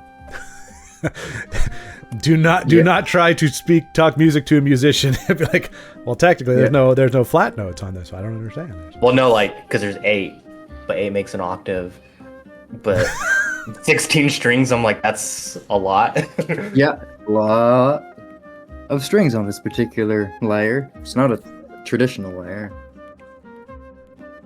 So I use my shield as a pick, and I run up and down, stroking every string. Sure. Yeah, you do so. You vibrate all the strings. And they all ring. They all resonate. Rock on. Oh. Nice riff. Thank you. Thank you. Okay, you ring your shield on all the strings at once? Like a pick? Yep. Yep, alright. So as you do so, all the strings break, snap, and the cave entrance basically opens up all the way. And basically you hear this very loud, guttural roar, as if from some great beast. It's probably not real. It's probably fine. I'm getting mixed signals here. So apparently my music was awesome, but I don't have fans. And I need everyone to make a wisdom saving throw.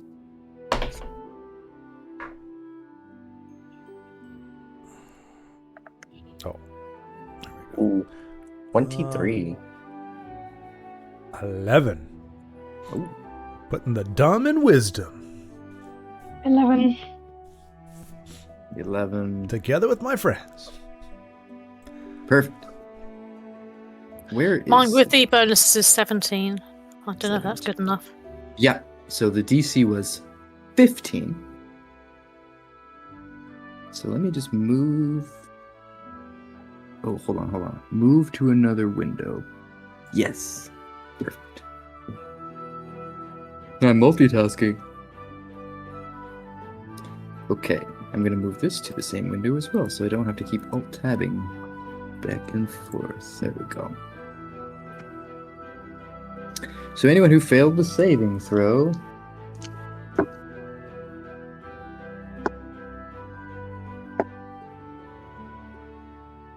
anyone who failed the saving throw is going to take 16 points of psychic damage. And if you succeeded on the save, you're going to take half of it. So 8.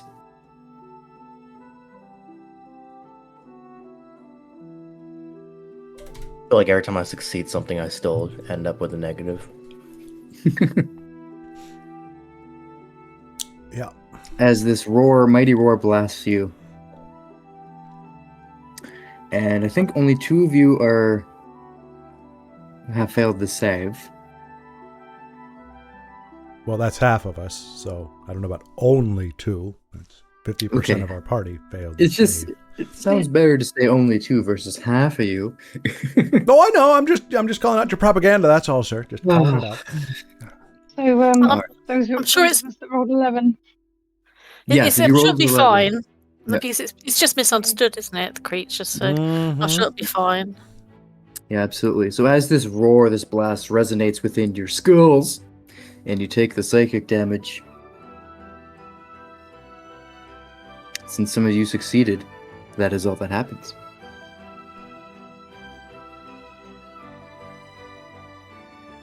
How would you like to proceed? All right, Valentiel, if you see more strings, don't ever do that again. I got the job done. We could still be standing here picking our nose and the strings. I got us in the cave. You're welcome. Sure, I'm bleeding out of my nose a little bit, but that'll be fine in a few minutes. All right, buddy.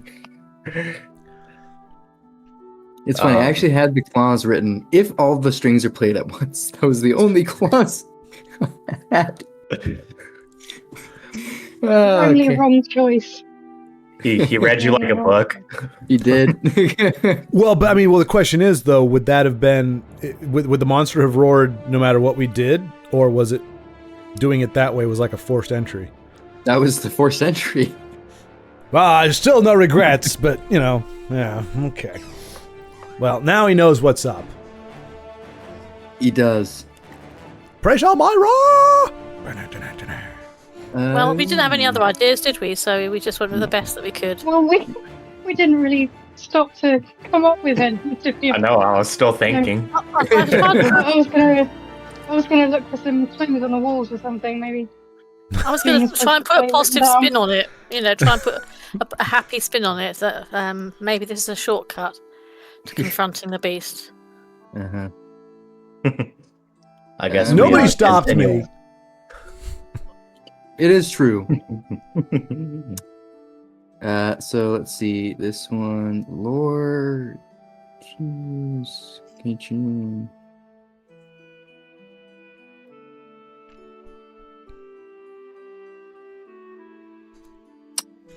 Okay. Let's see. What kind? I think this would probably be Arcana. Yeah, this would be Arcana. Anyone who wishes to, as you start to regain your, go ahead and make an Arcana check or a Perception check. I think I passed that one.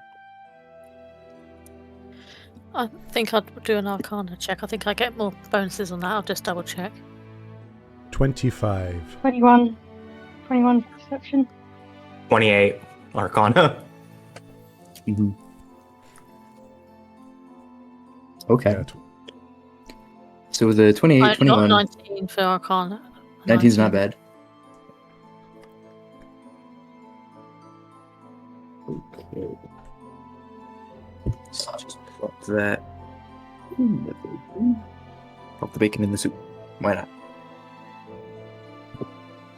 Okay, so with the 21, 28, 19, and whatever Von Teal rolled 2, we 25 Arcana.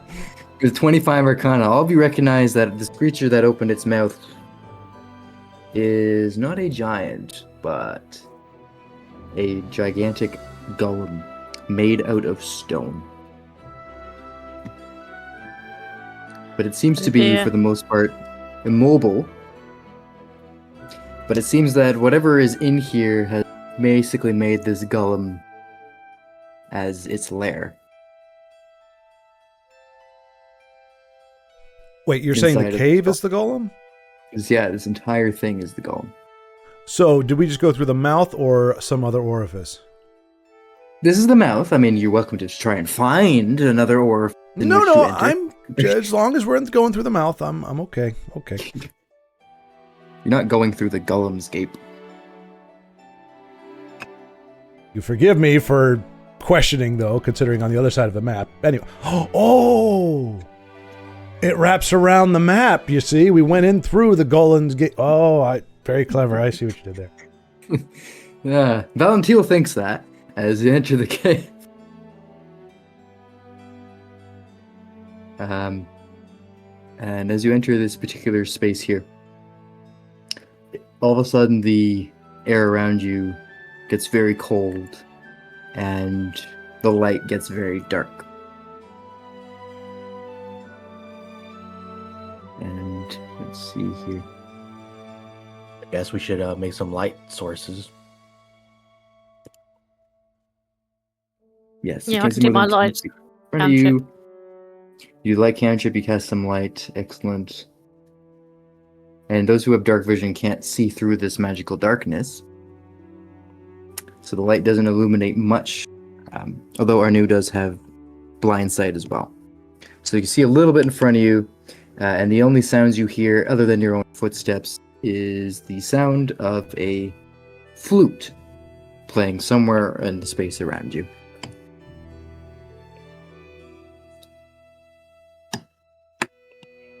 Does the tune sound at all familiar or not?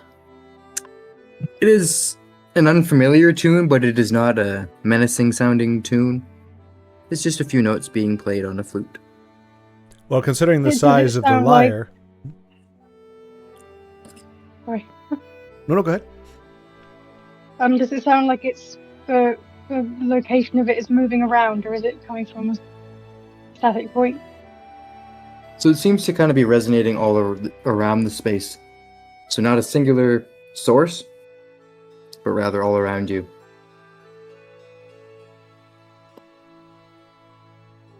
As if you're listening to music on headphones.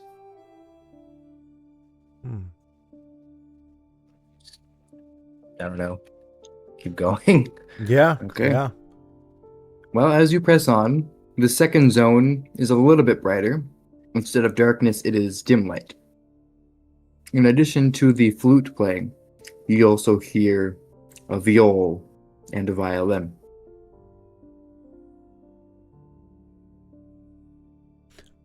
Does anyone else here have any kind of proficiency in music? Are they playing like in harmony with each other? They are playing the same tune as if they're playing a song. And the flute started off in like major keys. And the viol and violin join in as well. But it's definitely a more melancholic sounding song.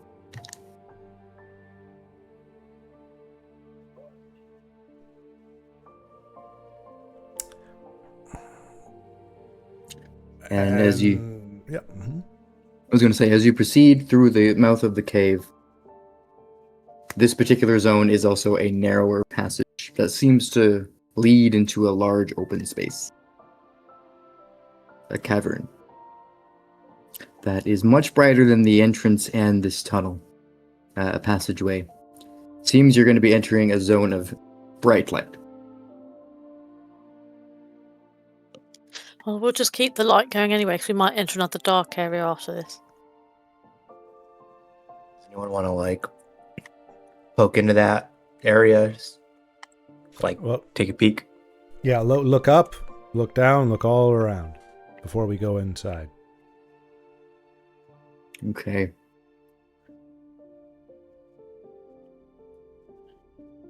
So, I need whoever's looking to go ahead and make a perception check.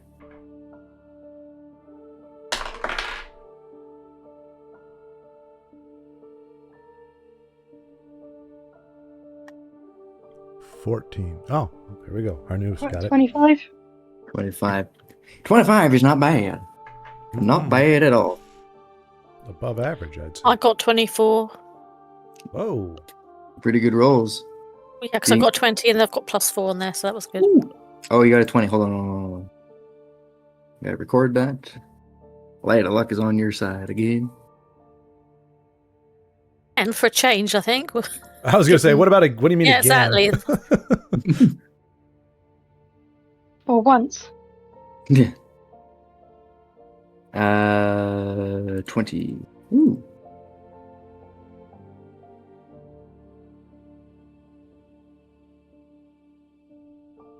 There we go. All right, so you're currently at 10 20s and 6 1s.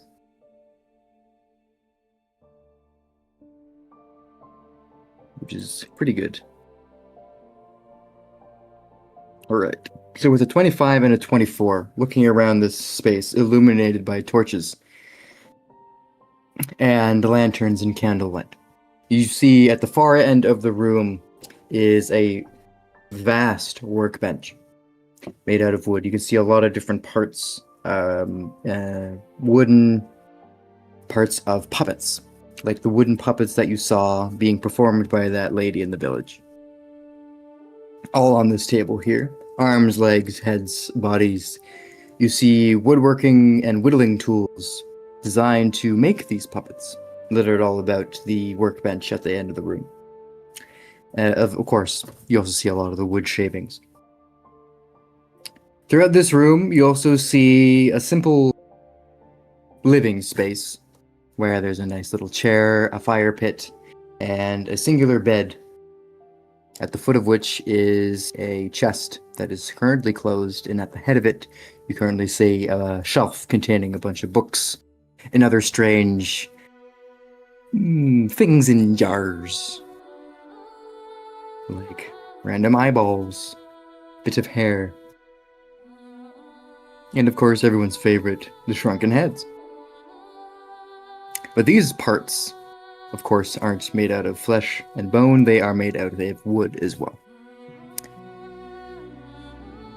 At another workbench, you see a lot of different types of fabrics. Cotton, wool, designed all there to dress up these puppets. And the puppets you see are of various sizes. Some are super tiny, like doll-sized. Others are about the size of a child, that type of size. And then one puppet you can see hung by strings to your right, so the left of this particular entrance, to your right as you enter this space, hanging from the stalactites is a medium-sized or humanoid-sized wooden puppet. Does it resemble anyone that we've met in before, like the lady who owned the shop who was actually a pretend copy of the original? Currently, this one does not look like anyone familiar. Okay.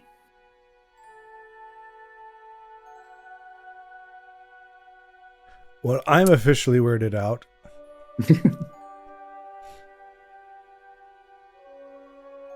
Yeah, it's a lot to take in. Yeah, you said there's mostly books and stuff just on the shelves, right? Like supplies, sort of. Yeah. Well, like someone has a collection of human parts, but they're made out of wood, like puppet parts.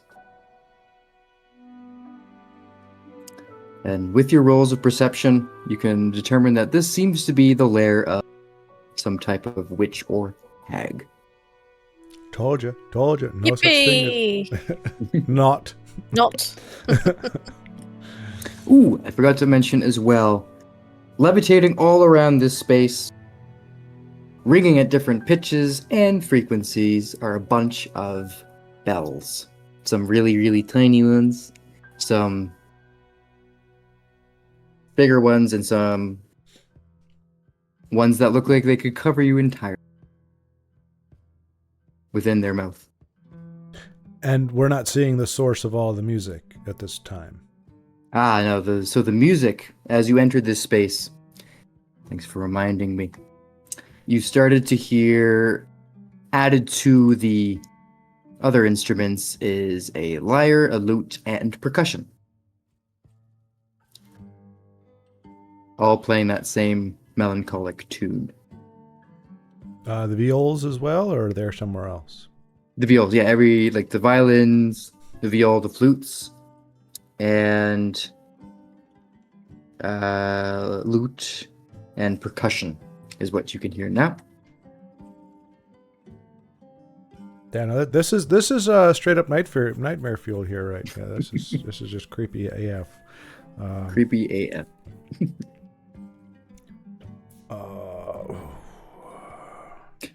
What would you like to do in this moment?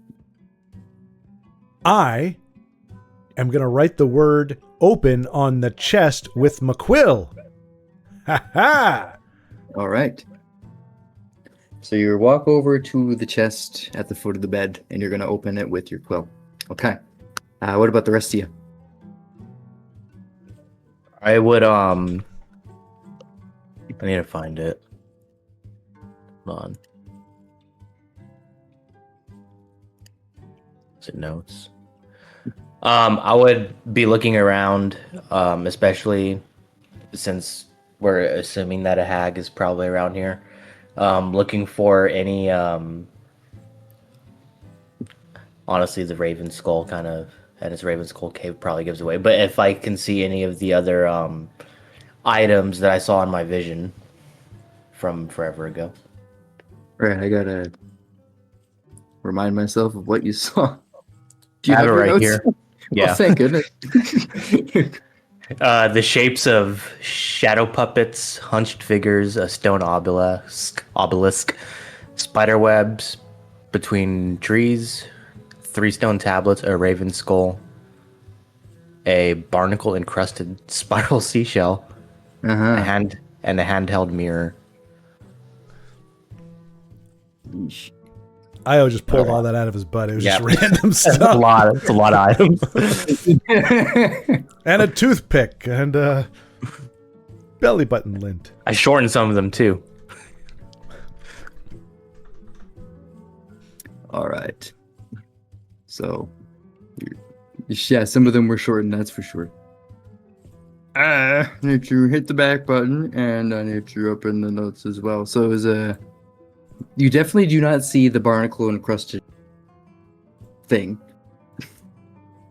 Seashell. Yeah. Seashell. Or the trees, I would imagine. Yes, there's no trees in this cave. Weird cave. Ah, here we go. It's Slim 16s, when I can do like a Slim into something. Hunched fig. Why did I write hunched? Hunched figures. I mean, we write the way we talk. You even put the accent over it. Yeah, I did. I did put the accent over it. Hunched figures. Oh. Stone obelisk, spider webs between both. Okay, so yes. So within this particular space, you see resting on one of the items that is on the shelf is a raven skull. It seems important, so I'm just gonna pocket it. Okay, so you pocket a raven skull. Yoink. Yep. And everyone takes psychological damage. Yeah, everyone. You'll take all the damage. Emotional damage. Oh, yeah. I understood that reference. That's one. All right. So you got that. You open the chest with your quill. Okay. So I think I need to open... I guess I should have tried to open it just regularly first. But that's all right. In your excitement. Okay. If I didn't need to, I could pretend that it was my genius that got it open. Really? It's not... Why does it do it like this? There's going to be some items in here. Ah, you know what? I'll just use the... Okay. This works. Yeah, this works. So, within this particular chest, you see multiple parts for different puppets, including buttons. You find lots of thread and needles for weaving and sewing. You find balls of yarn and knitting needles. Well, space. Seems to be an extra chest of supplies. However, digging through this chest, you find... let's see here.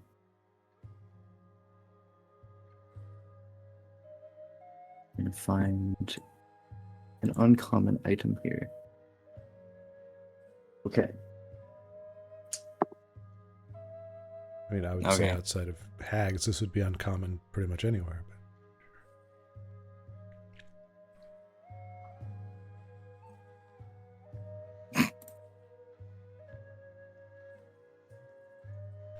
Oh, that's not too bad. That is actually hilarious. Yep. We're dying laughing here. I know, seriously. It's it's the epitome of inside joke. It's just me, myself, and I.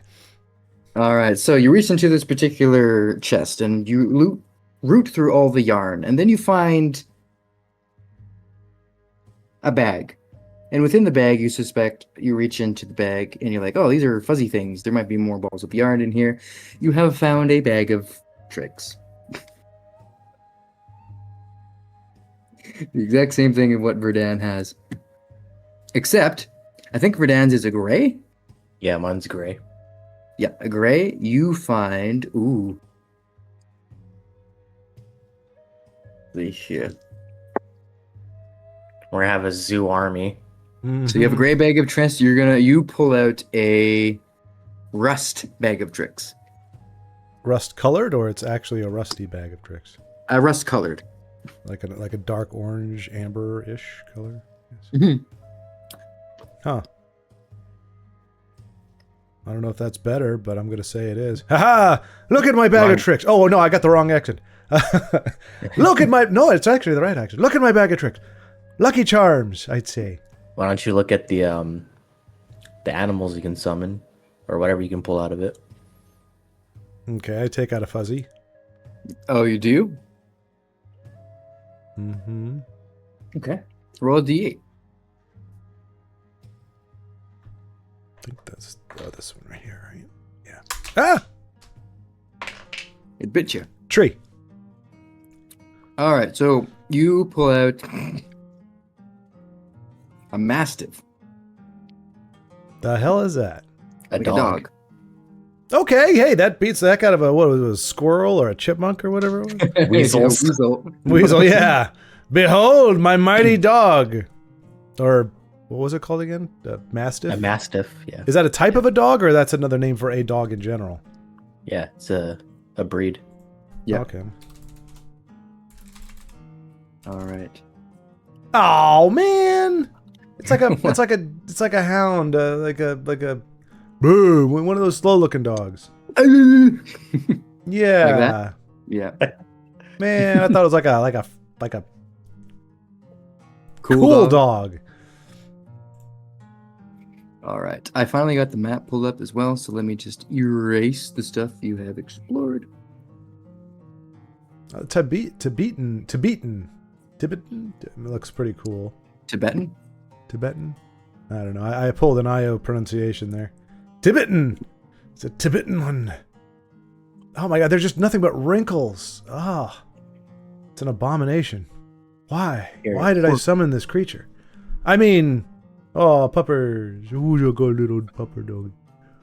Ooh, you're a good. How big is it? Because some of these things are huge. Like small horses. For Valentina, it'd probably come up to your chest. Yeah, that's a big dog. Actually, no, that's a medium-sized dog. Oh well. So you're like over here-ish. Do they have special powers? You literally only have like two cool animals you can pull out of this. Well, 3. Oh wait, you've looked into my bag? Yeah. Mm. You can summon a lion. That's cool. That is cool. Yeah. And a bear. Yeah. Oh dang. Okay, so that's my high end. Apparently I've got the low end, right? The mastiff. Yeah, you also have rats, owls, and goats. I mean, could be worse. Your boars are better. You get giant boars. I just get regular ones. Dang. All right. I don't think it beats a panther and a dire wolf, though. Maybe not. No. Have you drawn either of those? I think I got a panther once. Okay. Yeah, I thought I remember that too, but it was a long time ago. It's mostly been weasels. Yeah. It really has. The mighty weasels. Well, now we've got a medium-sized dog. Hey, we can totally like summon these and fight them. Who wants to bet? Wait, Technically, you could. That'd be cruel and unusual. But you could. Would we level up? No. Okay, well, if you're not going to encourage my debauchery, I'm not going to indulge. And that could be like a Pokemon fight. Go, Jeffrey, I choose you. And a weasel pops out. Ah, yes. The lone Google of weasels.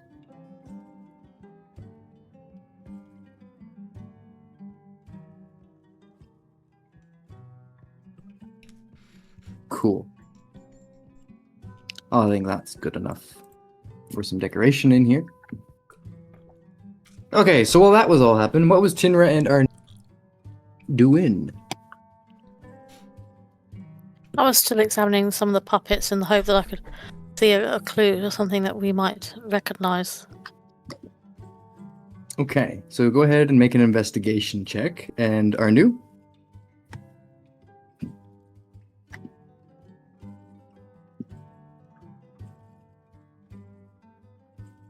I might as well not have bothered. Got a 7. Hey, you had that great roll that one time. Those 2 Yeah, times. I've had one actually. great roll. That's about it.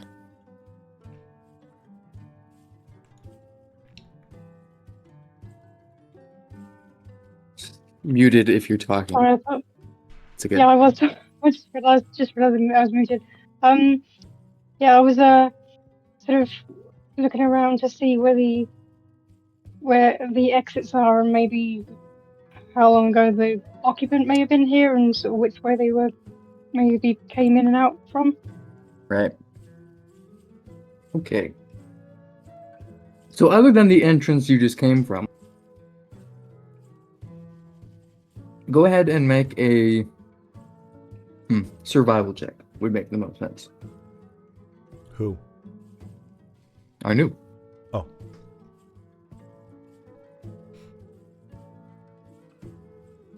Hmm. 25. Okay. So with a 25,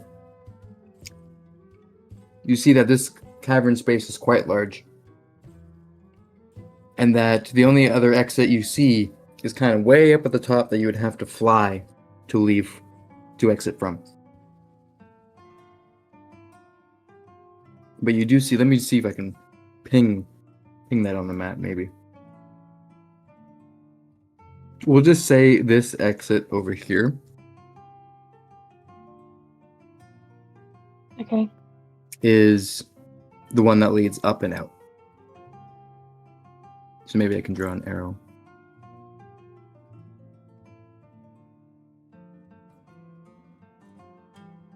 That visibility is poor.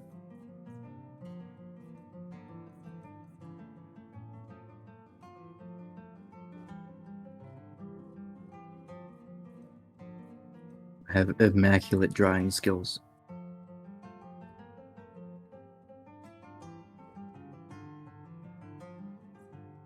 Cool. Well, All right.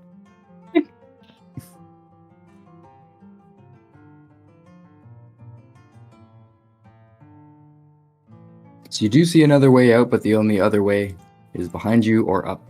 Way up. Like 60, at least 60 feet up.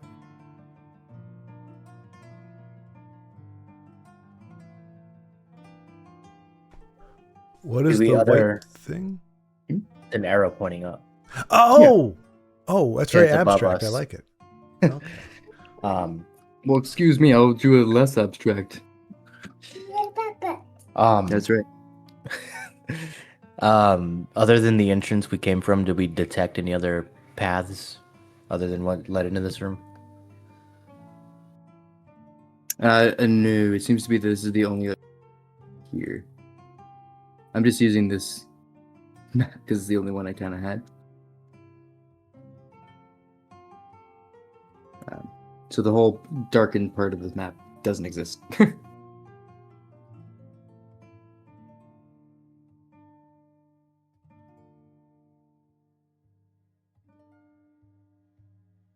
Actually, it would give us more room. Okay, you know what? We definitely look like we're in the bowels of some creature, don't we? Yeah. Like Let me small move all that over intestine, here. This colon, makes a bit more sense. larger intestine.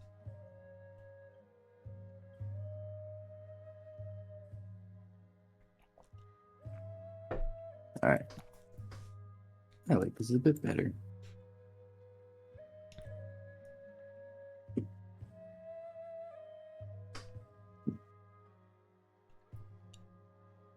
What happened to all the furniture? It moved to the bigger space. All right. Bigger space. Oh. Oh. Yeah.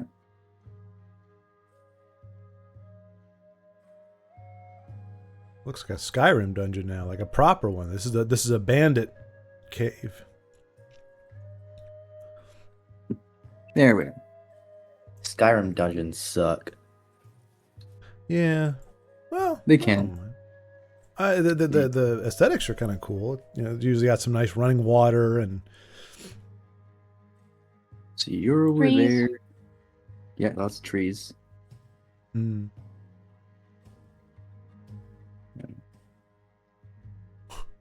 I love how the hag is redecorating as she goes here. Well, excuse me. Son's rolling all my dice. Now I understand what Denise is going through. Denise is over here. I was looking around for entrances. Oh, look, stairs. Yeah, the stairs. The look at that go up. So there you go. And I'll say, yeah, we'll just count this hidden passage here as another exit, another orifice from which to leave. Hmm.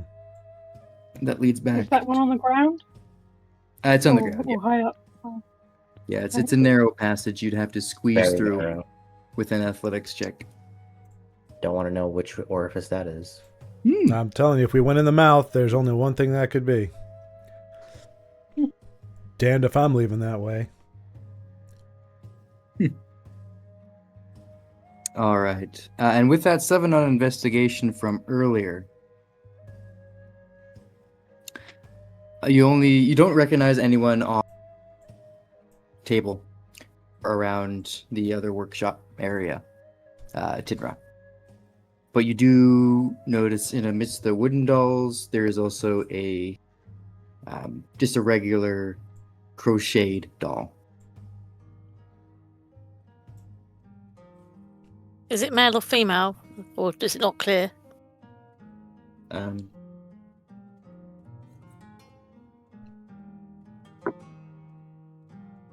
It is a female doll. Okay.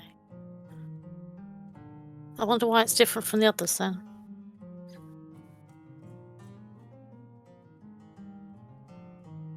Why don't you try to play with it? Well, it's a bit creepy, isn't it? Well, I mean, if it starts moving or screams or something, you know, you've done something wrong. Does it have a particular distinctive hair color? Let's see here. It basically looks like a clown. Dressed like a clown. That's even creepier then. Oh no, I don't like Yeah. clowns. Yeah. Like a Harlequin type thing?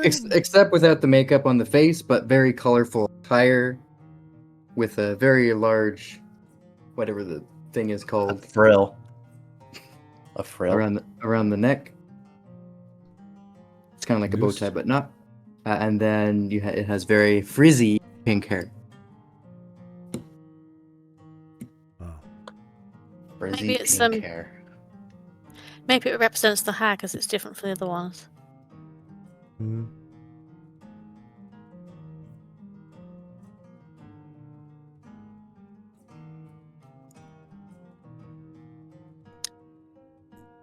Well, And that's all that happened so far. is there a Yeah. fire going in that fire pit right now, or is it empty, or is it not doing anything? Let's make this more immersive, shall we? Well, I mean, it depends if it's going to be. Oh wow, that actually looks like fire. Look at that. Thought it was going to be another arrow. That looks good. Heck yeah. All right. So we've got some very flammable dolls that are creepy to look at, and we've got a nice blazing fire. Let's do the math. 1 + 1 = fun. So... I could also just set them on fire. Well, you were going to have to roll for that, and I didn't like our odds. No, I could totally just control flames. No, take the spade away. What is that? It's just a cantrip. You don't have to roll for it. I can just control the flames. I can expand the flame 5 feet. Oh. In the direction of a doll. Perhaps. Or a giant pile of them. There's your arrow. Wow. Wow, it's subtle. That's what I like about it. And what's the dot over there? Don't know. Revisionist history. There was no dot. Or an arrow, apparently. Yeah. Well, that's very true. There never was an arrow. I don't know what it was, but it was never an arrow. Okay. So you grab the doll and just the doll. Maybe like all of them, right? Just stack them up in a pile. Yeah, I mean, I don't necessarily want to throw them into the fire, but I want to get them closer to see if anything happens. Okay. I'll stand on the other end, the opposite end, ready to light them. Yeah, light them on fire. All right, place yourselves where you are. And roll for initiative. Well, okay, where are we putting the dolls? I guess right here, maybe? Oh, can you... I don't know if you can see my... Oops. Nope. How do I do that cool little glowy thing? Like this? Yeah, how did you do that? The point and ping tool. Point and ping tool. Oh. If we put them on this square, I could just stand on the opposite end and not set anybody else on fire. Okay. Yeah. I see. Yeah. Well, our little dolls are there. Ooh.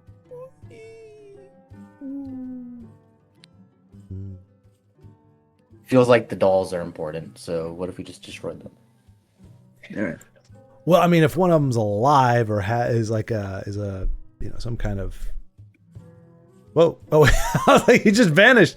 That's some magic wizardry right there. That poof. Oh, what happened? Been hiding my chips from my son every time he comes down. Just putting them on the top of the shelf. Very wise, Dad. Very wise. Yeah. And I was hiding them by throwing it behind my computer because then it falls onto the ground under my desk. Peril. Oh, the peril. Okay. So who picks up the doll? See, when you start asking questions, it makes me very nervous. Because it sounds like... It was your idea, Valentiel. It was, but I didn't hear anybody say no. You've been on fire today. It's all you. Yeah, well, I'm close enough. I might be on fire again. All right, yeah, I've got one of the dolls in my hand, and I'm kind of like, woo. All right, do you pick up like the wooden puppet, or do you pick up the doll? Oh wait, you mean the pink-haired doll? Yeah, the pink-haired doll. What do you guys think? The puppet first or the doll? Probably it's the one doll. I think the doll, because it's the one that's least. Well, it's not like the others, so there's something unusual about it for a reason, isn't there? Yeah, it's different from all the other just wooden puppets. Well, except for the big one hanging, right? That one's still hanging up. The human-sized one. Yeah, that's still hanging up. Okay, that's the only one I would be cautious to put near the fire because it seems to be, important. Anyway, but okay, yeah. So it's gonna be the doll then. I'm gonna take the little doll by her ugly pink hair and be like, woo, woo. All right, so you pick up the doll. And Valentiel, the one-armed man, huh? Valentiel, the one-armed man. And you hear, Daddy! From the doll. Daddy? Creepy. Arson. Arson. Daddy. Does Should try its talking head? to it.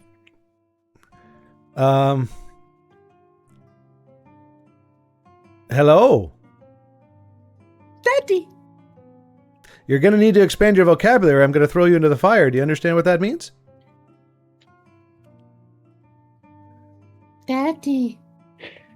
All right, this All is right, not an toss I am it. Groot thing here.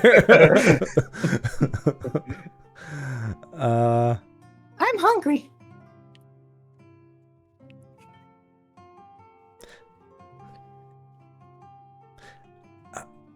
Is it trying? Is its theory that if it becomes a pain in my butt and a pain to deal with, that I'm not going to want to burn it? Is that the strategy here?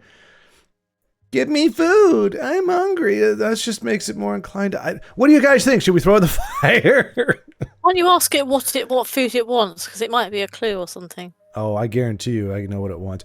What do you want to eat, widow gal? Feed me. Yeah. What should we Feed you feed what? you? Would you like some fire, or some flames, or some cinders? Daddy. Mama's All right. coming. Oh no! Toss it. Yeah.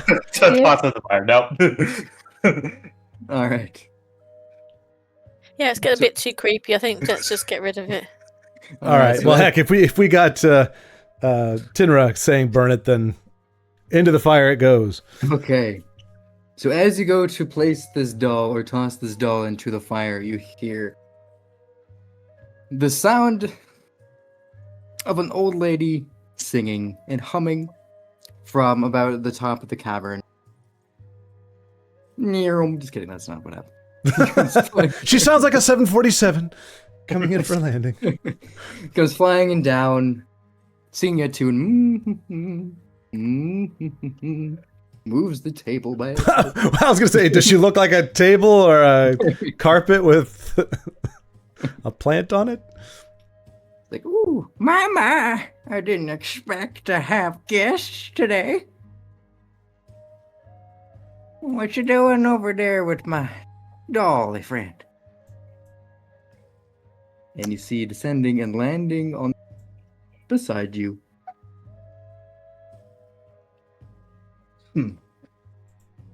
Is a figure dressed in all wooden armor that looks like it's made out of different woodwind musical instruments, wielding a staff that also looks like a spear. Looks like a good time for a whole person, in my opinion.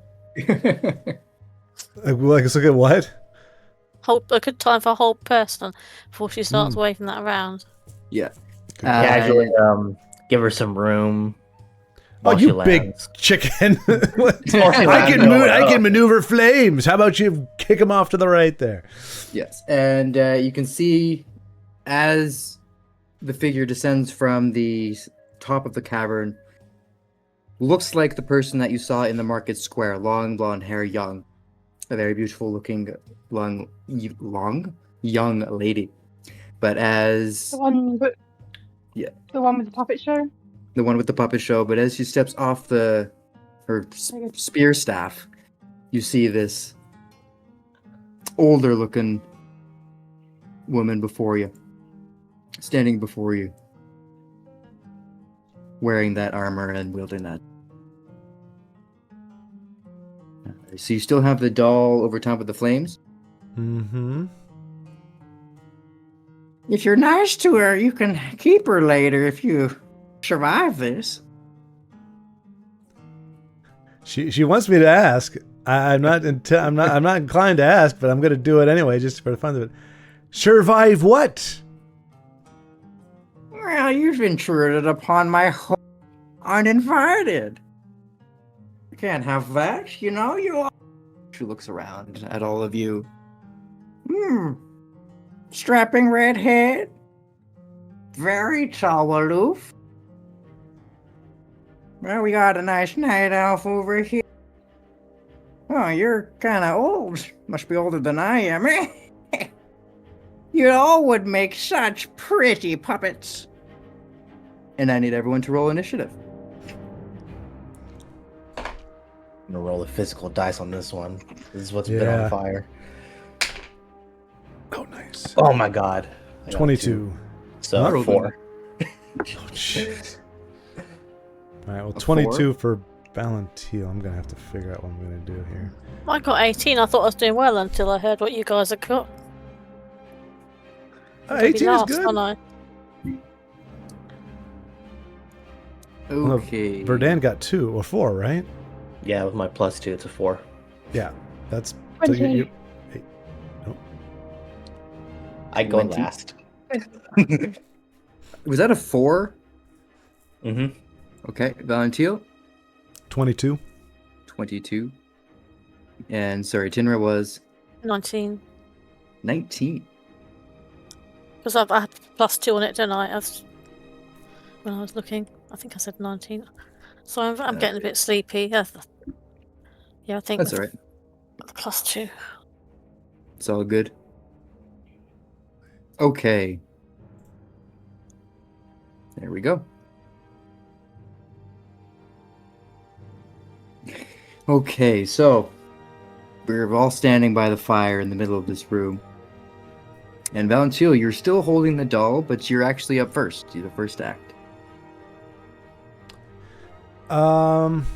Yeah. Well, she doesn't seem to care too much that I'm about to kill the doll, which means if she turns peoples into dolls, there's a chance this thing... Yeah. So I'm not inclined to drop it just yet. I can't really hold it, for ransom or whatever, because she doesn't care. So it's just time for me to kick butt with the thing that I'm going to do, which is... Wait for it. So she's... What is that? That's 10 feet away? Yeah, 10 feet. See, this is the problem. I've got a rapier, but I feel like crossing the distance to try to poke her with it is not going to go very well. Never know. Yeah. So the mischievous part of me thinks you hurl the doll at her just for a laugh. Oh.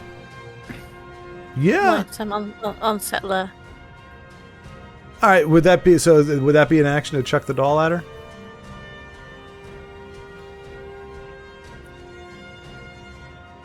You can treat it as an improvised weapon attack if you want. What if I throw the doll in the air and then throw an attack as while the doll is arcing in the air? I mean, you could throw the doll, and we could, if you chuck it hard enough, you could say it's an improvised weapon attack.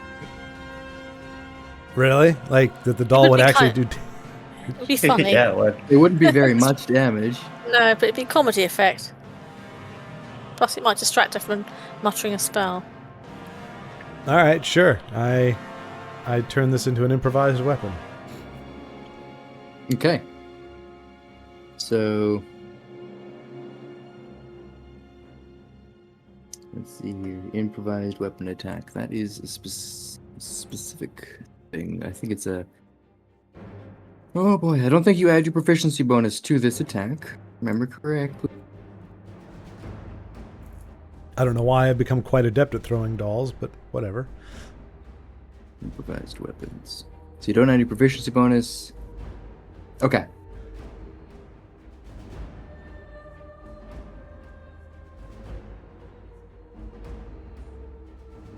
Okay, so it doesn't say it's a whole act. So you can take the attack action here. Ooh, I lost all of... You said you can take the attack action, and then I lost you after that. Darn it.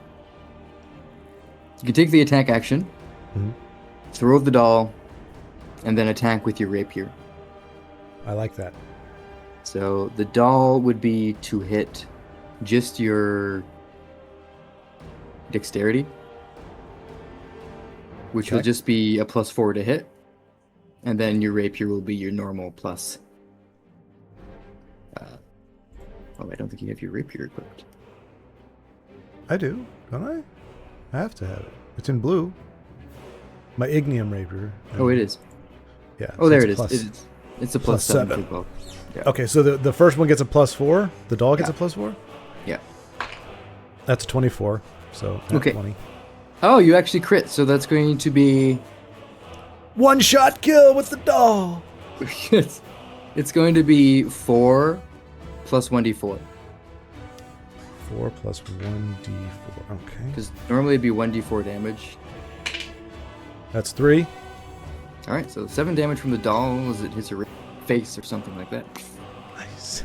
Squeaky. And then you close the distance and attack with your rapier.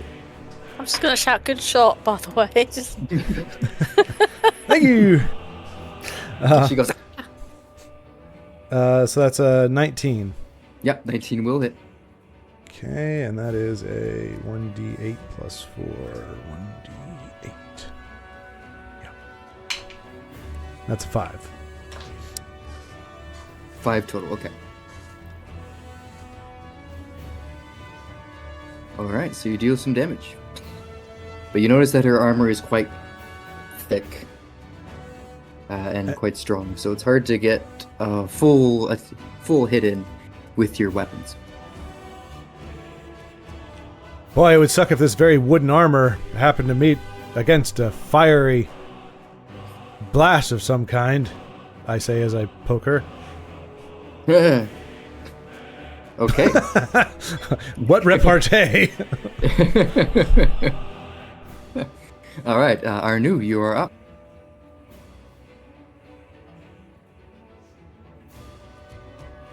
Then I'm gonna walk. Please. Oh, I don't have that, so I'll have to go the conventional route of casting Hunter's Mark and then just attacking with the sword up close. Alrighty.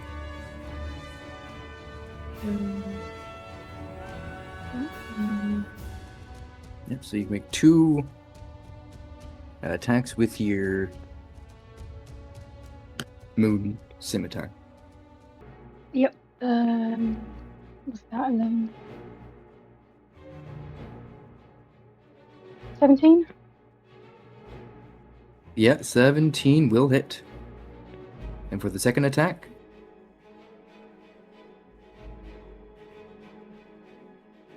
11. 11 will miss. Okay. So the first one is 5 damage. Alright, so 5 damage with the scimitar. Yep. Maybe I can still use the. Oh no, I can't because it's bonus. Ignore that. Colossus Slayer? Oh yeah, of course, because there's already hit points taken off. Yeah. Yep. And Hunter's Mark. That will be. Yep. So the Colossus one is 8 damage, and then the Hunter's Mark is 6 damage. Two crits on those. That's all. Nice. Okay. So that's your action, your bonus action. You stay there. Just checking where I am exactly. Yeah, I think for the minute because I'm hoping similarly that someone will set it alight pretty soon. I actually might back away a little bit just in case I go up in flames along with it. So yeah, I might back away a bit. He's not going to use your reaction to hit you, so you're good there. Cool. All right. However, at the end of your turn, she's going to basically at the end of the cavern where you see the hanging puppet, you see the hag Eilith doing with her finger, and you hear one of these strings at the far end of the room doing as she plucks one of the strings telekinetically, and you hear a rumbling bass of sound ripple around the hag. And I believe that will be everybody. Yep, that's going to be everybody. Everybody needs to make a dexterity saving throw.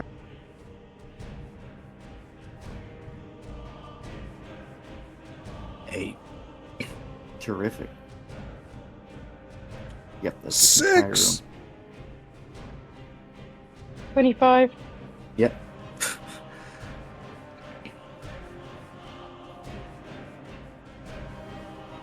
I got 18, so I'm slipping down a bit in my things have gradually gone down.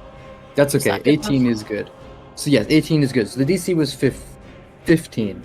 So fail save. You are going to take some damage. Where is this hag? Very magnificent.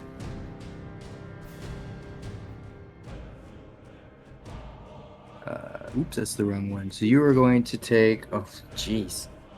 On a failed save, you're going to take 23 thunder damage. And if you fail the save, you have the prone condition. If you succeeded on the save, you are going to take only half damage. So you're going to take 11 thunder damage.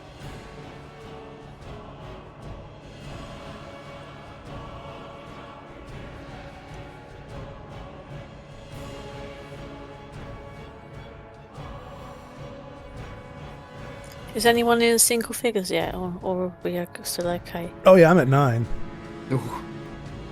Yeah, I was just thinking because I was going to do a whole person on her, so I'll need to do. No, I'm prone anyway, so you just do what you got to do. I'll just lay here and I'll bleed for a little while. Do the healing afterwards, the next round.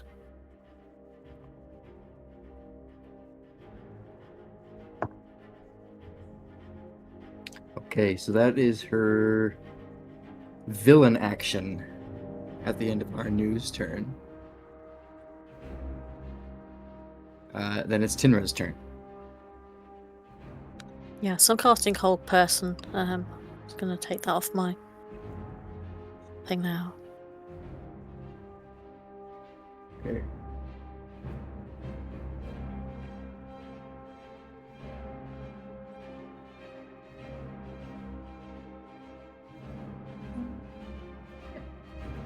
Oh, I clicked on it twice. I just take one off. There we go. Okay, So I'm so doing that that is at going. third level.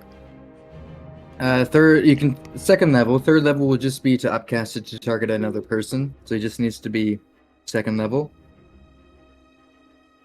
For that. Okay, I'll take it off and recast it from second level then. Yeah. It only needs to be second level at this point. So it's wisdom save. That is going to be a 22. Oh, damn it, she's made it. Yeah, she has made it. So she succeeds on her save. But you still have a bonus action.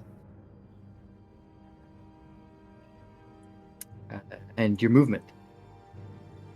Well, I think... I'm just trying to think of what I could do. I don't want her to keep doing that type of damage every round, otherwise we're all going to be dead pretty quickly. I'm just trying to think what else I can do that would... I suppose spare the dying when someone's on 0, isn't it? Thinking.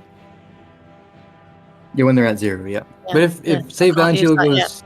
If Valentine goes down, you can heal him to bring him back up. No problem. Yeah, that's what I was just thinking, so I'll have to bear that in mind because he's the one most at risk at the moment. I think I'm just going to bound over and whack her one. Alright, that'll be your action to attack, so I don't think you have any bonus actions that allow you to attack.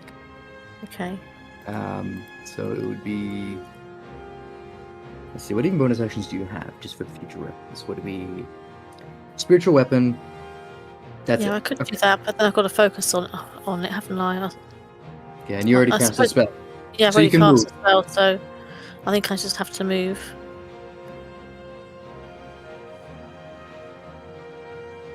Alright. Where would you like to move? There, or would you like to move to the other room? Would you like to move around here?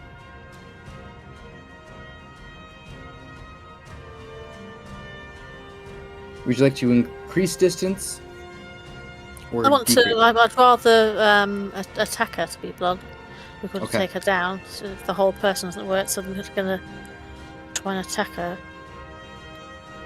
Righty. She can't be muttering things when she's having to defend herself. Alright, so at the end of your turn,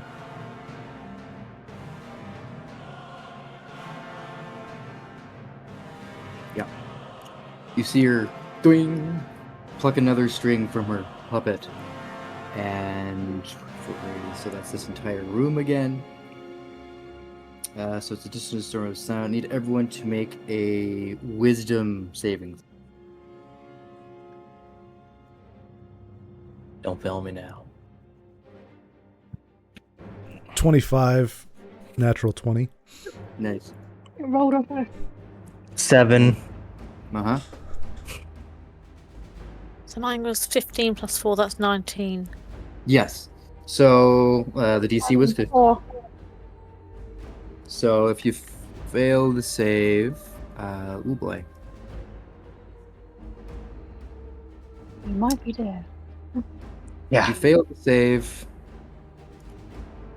if you fail, you're going to take 20 points of thunder damage. All right, well, I'm down. Almost. Flipping heck. We're all going to be dead at this rate. And then That's fast landing, good. Cool. Didn't even get a turn. yeah. That's all right. We'll all be dead here in about 5 minutes. And then if you fail to save, you have the distracted condition and take reactions. If you succeeded, you're only going to take 10. Oh, then I'm down too. Yeah. There you go. Then for action,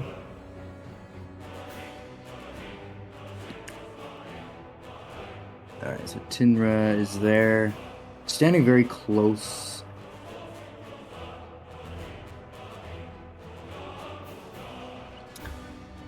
Could do that. Doesn't really care. Just gonna do. Just gonna make an attack roll on here. Spear staff. So that was gonna hit Tinra. 19 plus stuff. And She's then got a the lot of other actions in around, doesn't she? does. Okay, so that's going to be 6, 8. 8 damage plus that's 4 damage. So it's going to be 12 points of piercing damage from the spear staff. Flipping heck. I'm going to have to kill her quick, aren't I?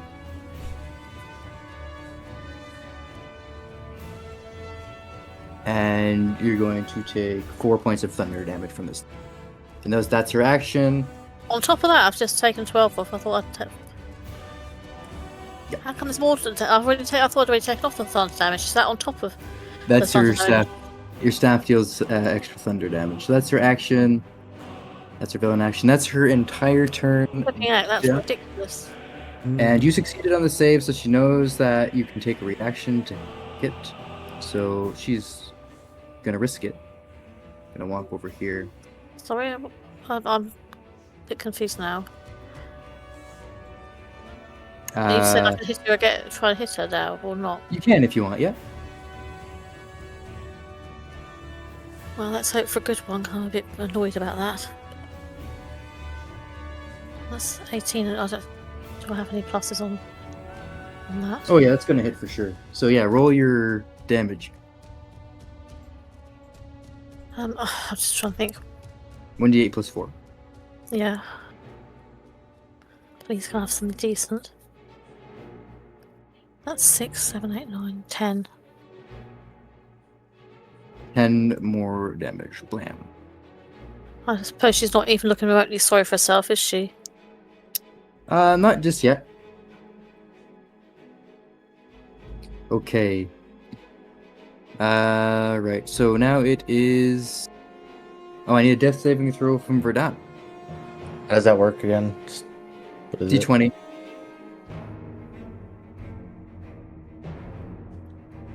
Christ, it's a 5. Okay, so that's one failed death saving throw. And then Valentil, I need a death saving throw. Oh, I could have brought it up. Okay. Yeah, mine's an 8. All right, it's a failed death saving throw. Arnu, you are up.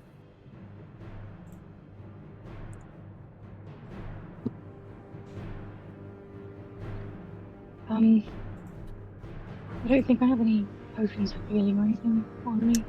Let's take a look here. Everyone should if they don't. I might have used it. I can't remember. Everyone should if they don't.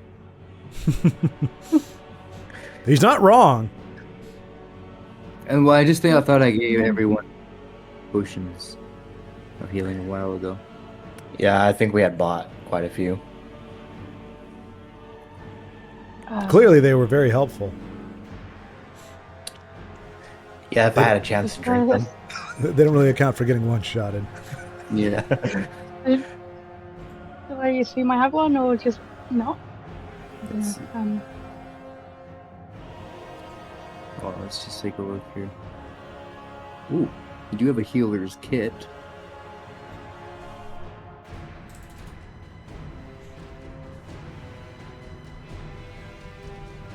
Yeah, so with a healer's kit, you can stabilize them. So it won't heal them, but they won't be saves for the moment.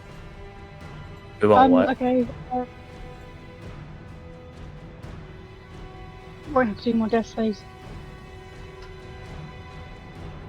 But it is an entire act. Well, next round I'm going to do Spare the Dying, so that will stabilise them. Or healing will bring them back. Yeah, but I can't kill her. I can't be attacking her when I'm doing healing, can I? No, but you'll get your party members back. Well, I suppose.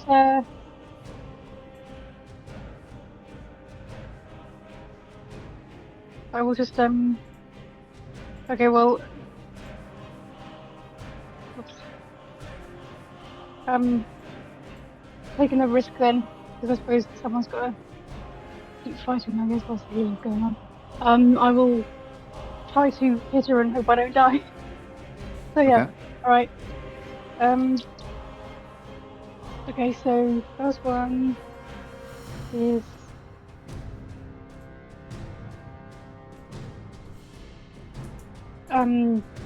sorry, 24? That will 20. Yeah, that will definitely hit. And then the next one, that's just a 7, so that's not going to do it. Yeah. So first damage is 5 damage. Okay. I suppose I have to see whether I've still got the Hunter's Mark going right, because I got hit before. Oh, yes. See if you can roll to see if you got that going. DC is only 10, because you succeeded on the save. Alright. 1, that's annoying. Okay. Okay. But you can definitely recast Hunter's Mark, if you wish. Yes, I will do. Okay. So you deal, and then Colossus Slayer damage. Yep, so the... Oh, yep, okay, so the Hunter's Mark is a 6 damage, Mm-hmm. and then the Colossus one, just 2. Okay, so that's one solid hit in. The other one, unfortunately, glanced right off. Is he gonna... No, she's not gonna do that one. And then just try to move back slightly if possible. Without risk.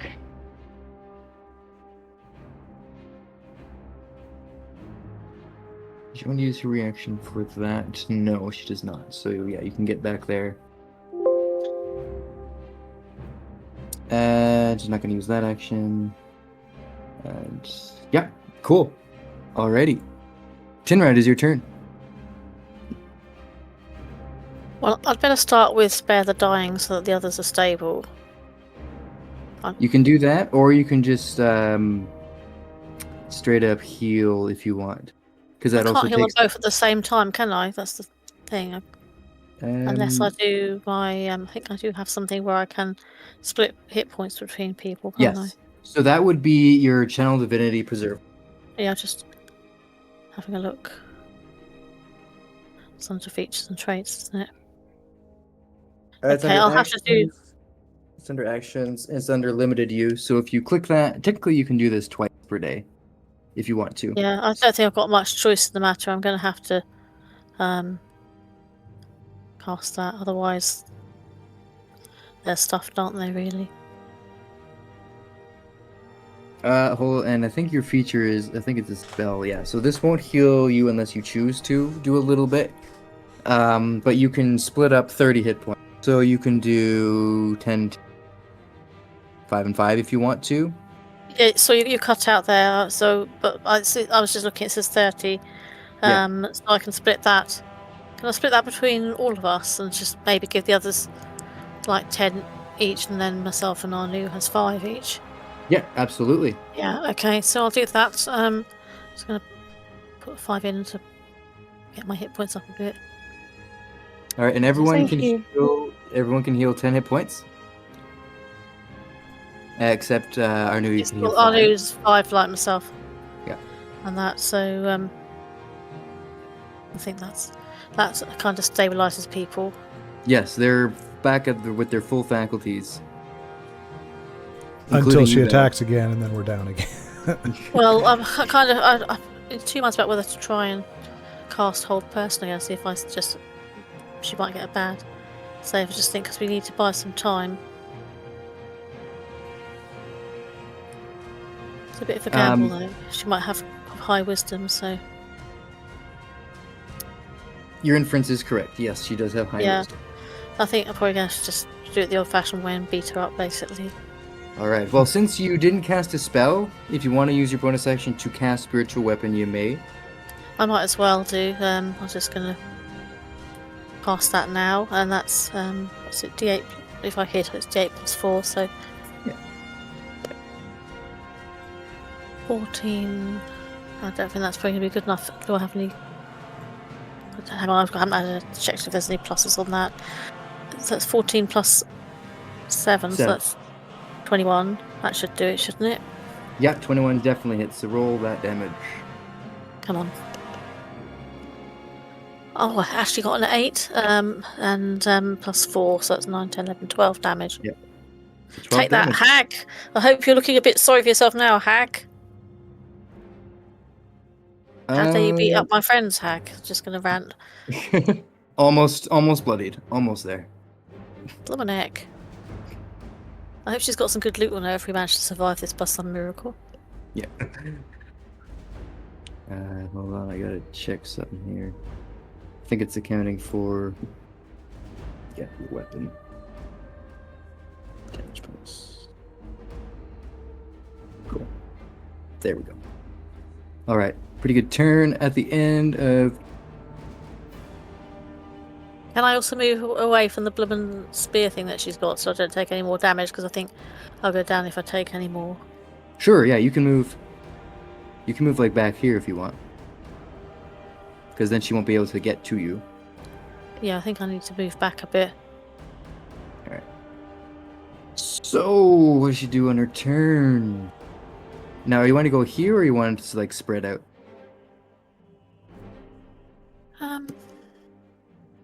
You can get I probably here. want to stick near Anu if I can, because that way both of us, we can support each other then. Okay. Still quite close, isn't it? Like that? Is that still just out of her range? Yeah, I think that's She could probably get it, isn't it? The only way she could get you is if she moves. Yeah, so we'll have warning. So yeah, I'll wait there. Okay. Nice. So at the end of your turn, it's taking quite a bit of damage. She has. She plucks another string from that puppet. Doing. In the middle of We need to grab the bloody thing off her, don't we? Really? And I need everyone to roll 2 of their hit dice. Don't expend them. So for the wizards, we'll each roll 2d6. Tinra will roll 2d8, and Arnu will roll 2d10. As you hear this harmonious, melodious sound emanate from the hag. I got a total of 3. Got a 2 and a 1. Mm-hmm. You've turned into me, haven't you? I've got 10. Very fast. 18. 6. And I got 10. I don't know if that's good or bad. okay.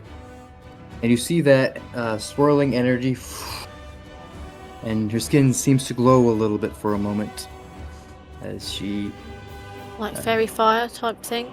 regains some hit points. Oh, brutal heck. Luckily, one of you rolls. They're not allowed to roll. do that. Cheating. So how much did she just heal? 37. Having a laugh, aren't you? All right, so that's her villain action. She's got a lot of those. Actually, metagame knowledge. She has to use them in order, and there's 4 strings on the puppet. What about Okay, that ability we have whereby we can... You mentioned before we got an ability where we can kind of work out what their weakness is, like we did with the undead a while back. Yeah, that's an action. It's just a way to... Because there's the search and study action. Yeah, I might just Not have to really combat resort to use. that. I'll just shout to Arnie, can you cover me while I try and do this? Let's see. What does she want to do on her turn? Well, she got her hit points back. Is she cackling evilly at this point and gloating? Oh, yes. Most Your assuredly. powers are weak! Yeah. She doesn't like how you keep healing and bringing everyone back. So I need you to make a wisdom saving as she attempts to cast a spell here. Lucky me! No, I think it's me, isn't it? Unless she's interrupted, yes, it's going to be Tinra. That's another... Yeah? It's another 15 plus 4. I think I get plus 4. She's good. Yeah, you hesitated, so it's gone. The moment is gone, but you did succeed on the wisdom save. The DC was 15. So she attempts to take control of you, to puppet Thank you God. as... Thank God for that plus 4. Yeah. But you avoid the charmed condition and the puppeteering. So that's her action wasted. But you look to the table of puppets. Take that, hag! Just trying to get... to make her demoralised or something. Yeah. It's not working, Much is wisdom it? you have. Don't know why she's Yoda Thankfully. now. Yeah, thankfully. All right, so you look to the table that has all the puppets on there, and just close that off here. Bring that over here. Is there a puppet that looks even remotely like her? Not like maybe her. Just a puppet. Oh, I'm gonna have to go and grab a broom and puppet and see if I can play her at her own game, aren't I? There you go. So a puppet animates to life. Yippee. Not. If I just click that, will it go away? No, it's going to stay on top. Yes. So the puppet is on the table. Summons a puppet. And it's going to add the initiative order. Yeah, it's this one here. I never got the Mastiff in the combat order. Oh, right, the Mastiff. I should probably summon that. Sorry, Exactly. so the puppet that's on the table, is that something that's the extra that she's done with her action, or is it something that I've done when I No, that's her bonus action. inadvertently? Yeah. The puppet so will that- jump and lunge at your face Lucky me. It's my Try. lucky day. and try and hit you. No, with the 13 will not. So, goes to jump, you just swat it out of the way as it flies. Can I throw it at her? So, Oh yeah, sure. Go ahead and make an acrobatics check.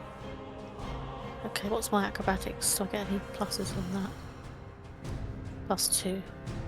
Probably not. You never know. 22. With a natural 20, you smack it right. It smacks her in the face. Take that, hag. Why not? She's taking it. It's That's the comedy problem. effect, yeah. Yeah, I'm just hoping it's demoralising her, and that There you she go. runs away. And the puppet also takes the damage as well. So roll 1d4. I'm not good with D4s. 1. What a surprise! Hey, it's better than 0. That was worth it, wasn't it? Yeah, well, I can't actually get a 0, funnily enough. I'm sure I would if it was possible. So Tinra has another D20 roll. Hello. That's good. That's 2 today. And I got to get that That one master. felt a bit wasted, though, didn't it? Really? Well, you got the living puppet far away from you. Mastiff. Oh, look at him. Look at his droopy face.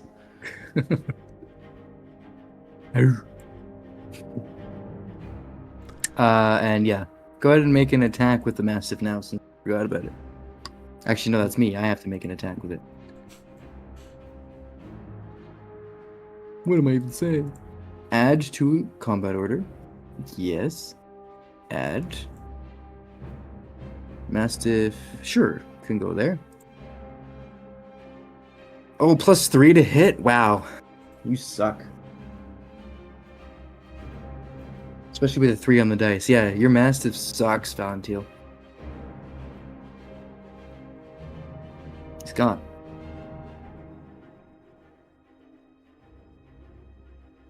What a surprise! Things are going sideways.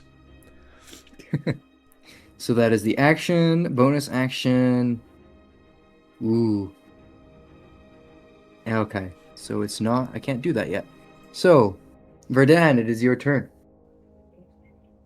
Yeah, I'm gonna kind of, gonna kind of line up here, and I'm very angry at what she did, so I'm gonna nail her with a 3rd level scorching ray. Nice. Okay.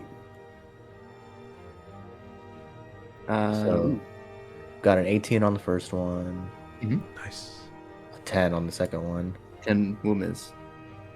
13. Well, that will miss as well. All right, 17. That will hit, yeah. So 2. All right. First one does 5 damage. Next one does 7. The one that deals 5 damage, you're welcome to use your bonus action to add more damage to that. That's right. With potent elementalism, right? Yeah. I only get 1d8. Yeah. We add another 5. Nice. So damage, and then the other one was 7. So 17. Yeah.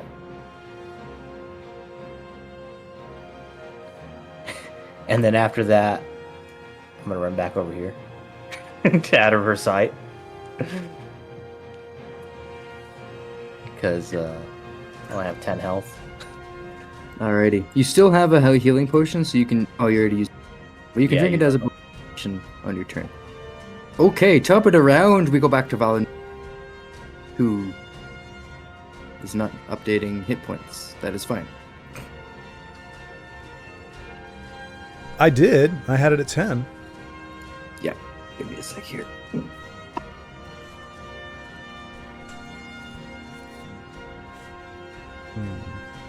I was hoping she'd be weak to like fire damage if her armor's made out of instruments or something. Well, yeah, it's made out of wood. You'd think fire would be pretty good against wood, but Well, she's actually enchanted her wooden armor to be resistant to fire damage. I roll. Maybe we need to freeze her then. Could work. if anybody has freezing rays. All right, Valentine, you are up. Yeah. We'll go with level 3 crawling lightning. Oh boy.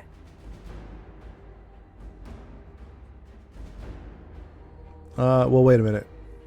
I may not have enough. She's at 1, 2, 3, 4. No, I think she's too far for that. What do you mean? What's the range? 30 feet. Oh, wait. That's It says 60 feet, but then it says 30 feet. Well, the bolt can be 30 feet long, but the range is 60 feet. Yeah, so any creature within 60 feet, you can choose one of those. Okay, yeah, we're going for her then. Or it. I'm going to dignify that. Yeah, it's a 30-foot long line. And yeah, she has to roll a strength saving throw. Oh, no, wait. What? You have to roll a hit. Yeah. Let's see. Oh, doo-ba-doo-ba-doo. And since the mastiff and the puppet are right there, Mhm. I will say for this one you have advantage because not 20 earlier. All right. All right, so it is a dirty 20. Yeah, that'll definitely hit. Oh, wait. So- No, that was the initiative. Hang on. What's my... Oh, plus 7. So that's 23. Three Sorry. more.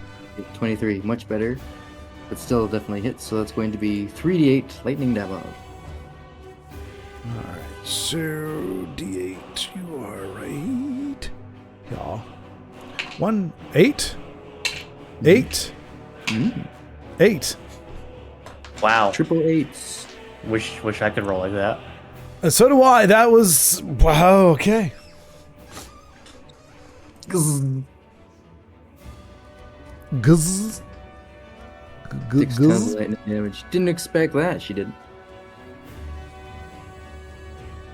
But little did you know, I enchanted my wooden armor against lightning bolts too.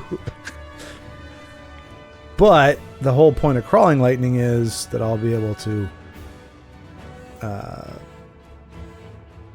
snag her with it. Yeah. So that's your action. Any bonus action? I don't think that's a bonus.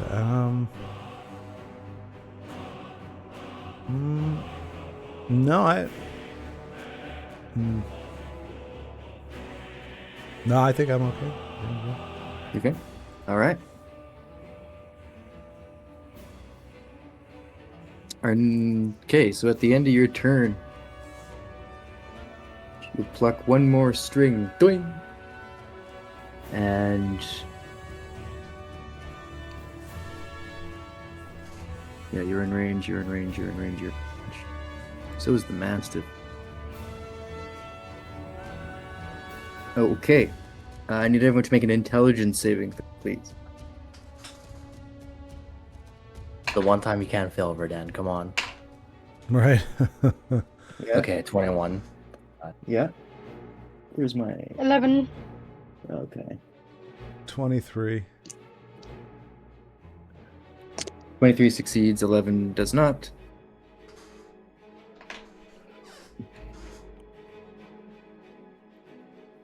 I don't get any bonuses. I got a flat 15, so I don't know if that's good enough. 15's the DC.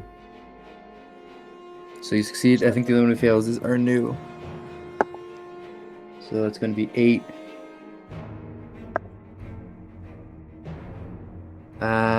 Half. Down to 9. What is this? Oh no, 11. So if you succeed, you're going to take 11 points of psychic damage. 22 of psychic damage, and you cannot hear anymore. Okay, I'm down again. Yep. So am I. Down Very much and down. deaf. All What the right, heck? that is that It's action funny what there. else I can do. The pain Tell in our the butt story. is Tell our story. pain in the butt. But leave this part out. Yeah, exactly. Okay, so that is the villain action string she has plucked. Doing. I want to rip the bloody thing out of her hands so she can't keep doing it. It's hanging up over there. Oh dear. Here, I'll So where's it highlight hanging up? There. That's where it was. Could I send my spiritual weapon at it? You can. Absolutely. I wish I thought of it sooner, because I mean, if I could damage it, maybe she can't pull upon it if it's damaged. That's like a bonus action, isn't it? Yeah, I need just to your heal bonus somebody. action. Yeah, you can definitely use your preserve life again if you need to. Okay, well, I think I'd better. And Let me just go back to the sheet. I should roll it for the Mastiff. No, the Mastiff fails. Sure, the Mastiff. I was about to say the Mastiff was going to be our salvation. But that desperate. No, not that big dumb oaf. Oh yeah, you're unconscious, so your bolt goes away. Alright. So if you use preserve life, you can do 10, 20, 30. And did you take the 11 damage? I think I'm going to have to. So, sorry, hang on, I've got to take off 11 of mine. On my neck. Yeah. I'm in single figures now as well.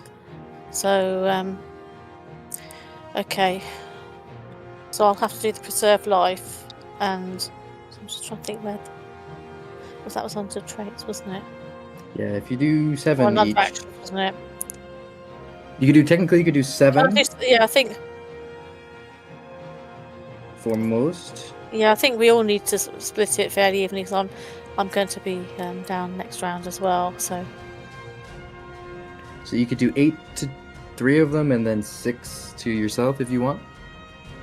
yeah, okay, I'll do that. So I'll put 6 in for me. Everyone else can put 8. Does that put people back being conscious again? I mean, basically we go down next round no matter what. Everyone's up. That is her last villain That's action. from there. Oh, So she thank can't God. do any of that stuff anymore. Good. So we heal for 7. Yeah, heal for 8. You're healing for 8. I've healed for 6. Okay. So everyone else is healing for more. I won't necessarily know that that's her last villain action, though, will I? She's still got her spear thing. She does have her staff still. Yeah, which could have stuff on it. So the puppet things, is there anything that I could see to note that it's exhausted before I aim at that? That would be another action. So say at this point, no. I was meant to be checking her weakness, wasn't I? But now I've got nobody to cover me. It's all good. I think I'm still going to have to. I'll just keep away from her, and I'm going to have to just do the check to see what her weakness is, because otherwise we're not going to get anywhere, are we? But I can still send the spiritual weapon at her, though, can't I? Well, that's good, because it's a bonus action.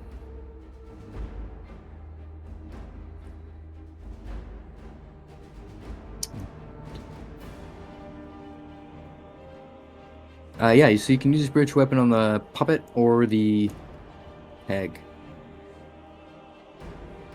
Okay, I'll send it to her. What do I have to throw again in order to do the check as well? It'd be an action. It'd be... I can tell you what they would be. Arcana or Perception. Okay, which one have I got the most pluses on? Let's just have a look. Which would be the action? Probably Perception. Perception's got more than that. So if I do that first...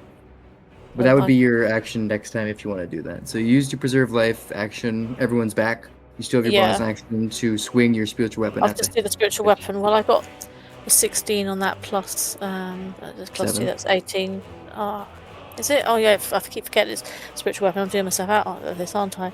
Okay, so that's definitely a hit then. Yeah. And spiritual weapon gone. Yeah. 1d8 plus 4. That's d8 plus 4. Can I have a good one? She's not looking particularly sorry for herself, unfortunately. So I got 6, 7, 8, 9. That's 10. 10, yeah, that's right. Okay. Is she looking remotely sorry for herself? Please, please, pretty please. I changed your icon color to red now. Which means she is bloodied. So yeah, it's looking for sorry. Down the red's unlikely to go down next round as well, so... anyway. Hopefully she'll have to stop and... Hopefully she's getting worn down. Yeah, she definitely is. Alrighty, so that is your turn. The puppet can't do anything on its turn. Alright, it's the hag's turn.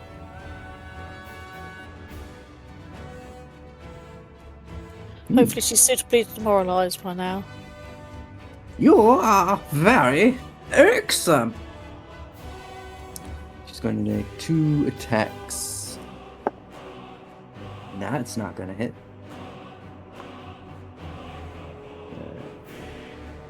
That's going to hit with a 20 on the dice. So you're going to take some damage. Yippee, I'm going to be unconscious too. Someone else is going to have to go to the rescue. Right. I'm going to try.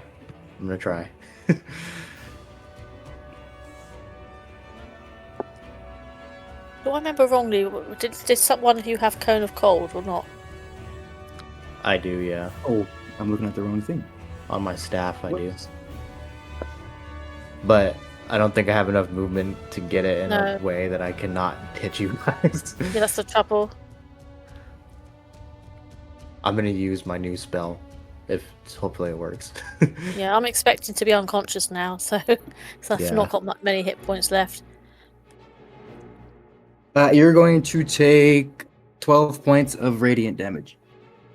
Yippee, not. I'm down to 6 then. That's a miracle. So that's her bonus action. Not gonna do. Can't really do that. Nope. That's her done. We're done. She's done enough, I think, already. Alright, 5, 10, 15, 20, 25. You can get to the stairs. Yeah, I don't want to go all the way. I don't want to go all the way in. I'm not going to fully commit. Oh, by the way, are you wanting to move anywhere, Tinra? You're all...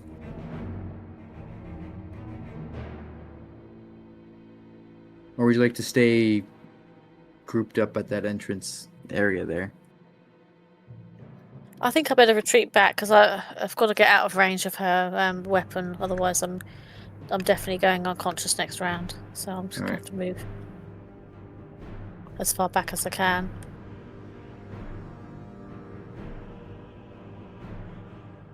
All right. I'm gonna pray that this works. Fingers crossed, because it's a wisdom save. Mm-hmm. But I'm gonna cast the Vengeful Grasp of Flames. Jeez. Now that's concentration, right? Yes, up to a minute. So, even if she succeeds, there'll be more opportunities to fail, I think. Yeah. Huzzah. 3rd level flames.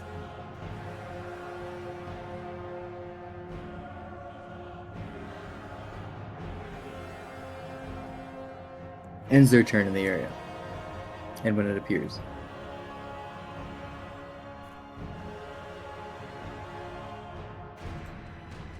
Oh wait, hold on.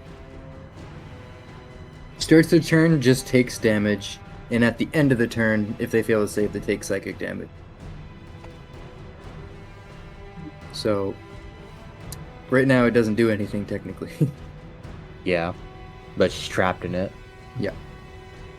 So let me grab sphere. How big is it? It's a 15-foot radius. All right. Yeah, that's how I would have done it. So is it any... Hold on. A creature, so any creature who starts their turn in it. So that means if you position it like this, Arnu's not in it, so she can get in and then get out. Yeah, that's how I would have done it. Like that. How's that? Yeah. Alright. Cool. And then use my last 5 feet of movement to back up. Nice. You still have a bonus action. Would you like to drink your healing potion? Yes. Absolutely. Alright, 2d4 plus 2 HP. 2d4 plus 2. Nice! 2 1s. Yo, you get 4 hit points back. Out of danger, baby. Alright, Valentil, it is your turn. Well,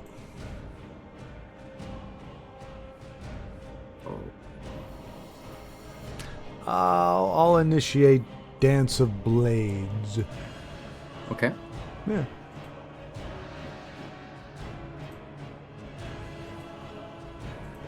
What other spells do you have? Oh, wait, I already did. Visibility. Ooh, Lightning Bolto.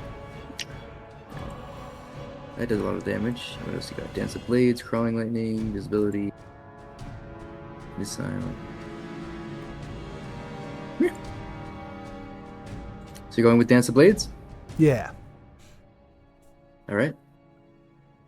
That's your action.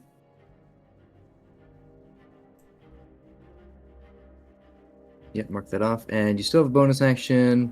I think the only thing you can do is Blade Song right now, which gives you a couple bonuses. Yeah, Blade Song sounds good. All right. Yeah.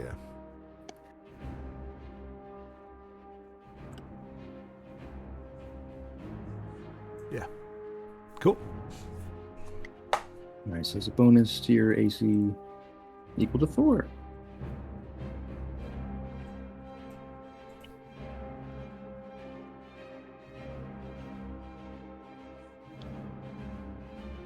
There you go. I knew it is your turn. I might switch to the bow just so I can sort of stay out of range of everything going on. So that's Oh, your hunter's mark dropped again because you went unconscious. oh, of course, yeah.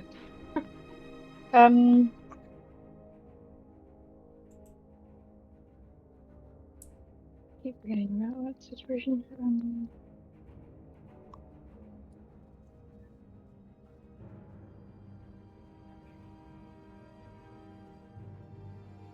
I'll cast Zephyr Strike instead.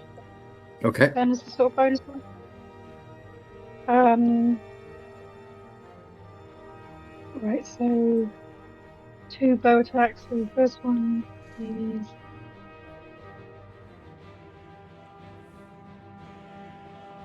17. 17 will And hit. the Are you second- choosing just to hit, or are you just keeping that movement up for the moment?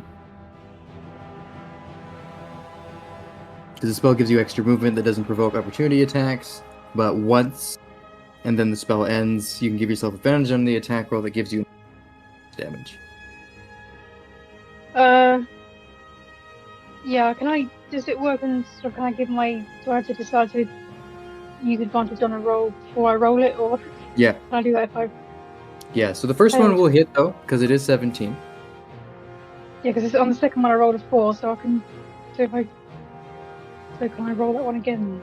Yeah, for sure. I didn't hear it before you called it. Okay. No, 20. Natural 20 or dirty 20? Natural 20, so 28 overall. Perfect. So So let's deal with the first attack first. That's gonna hit.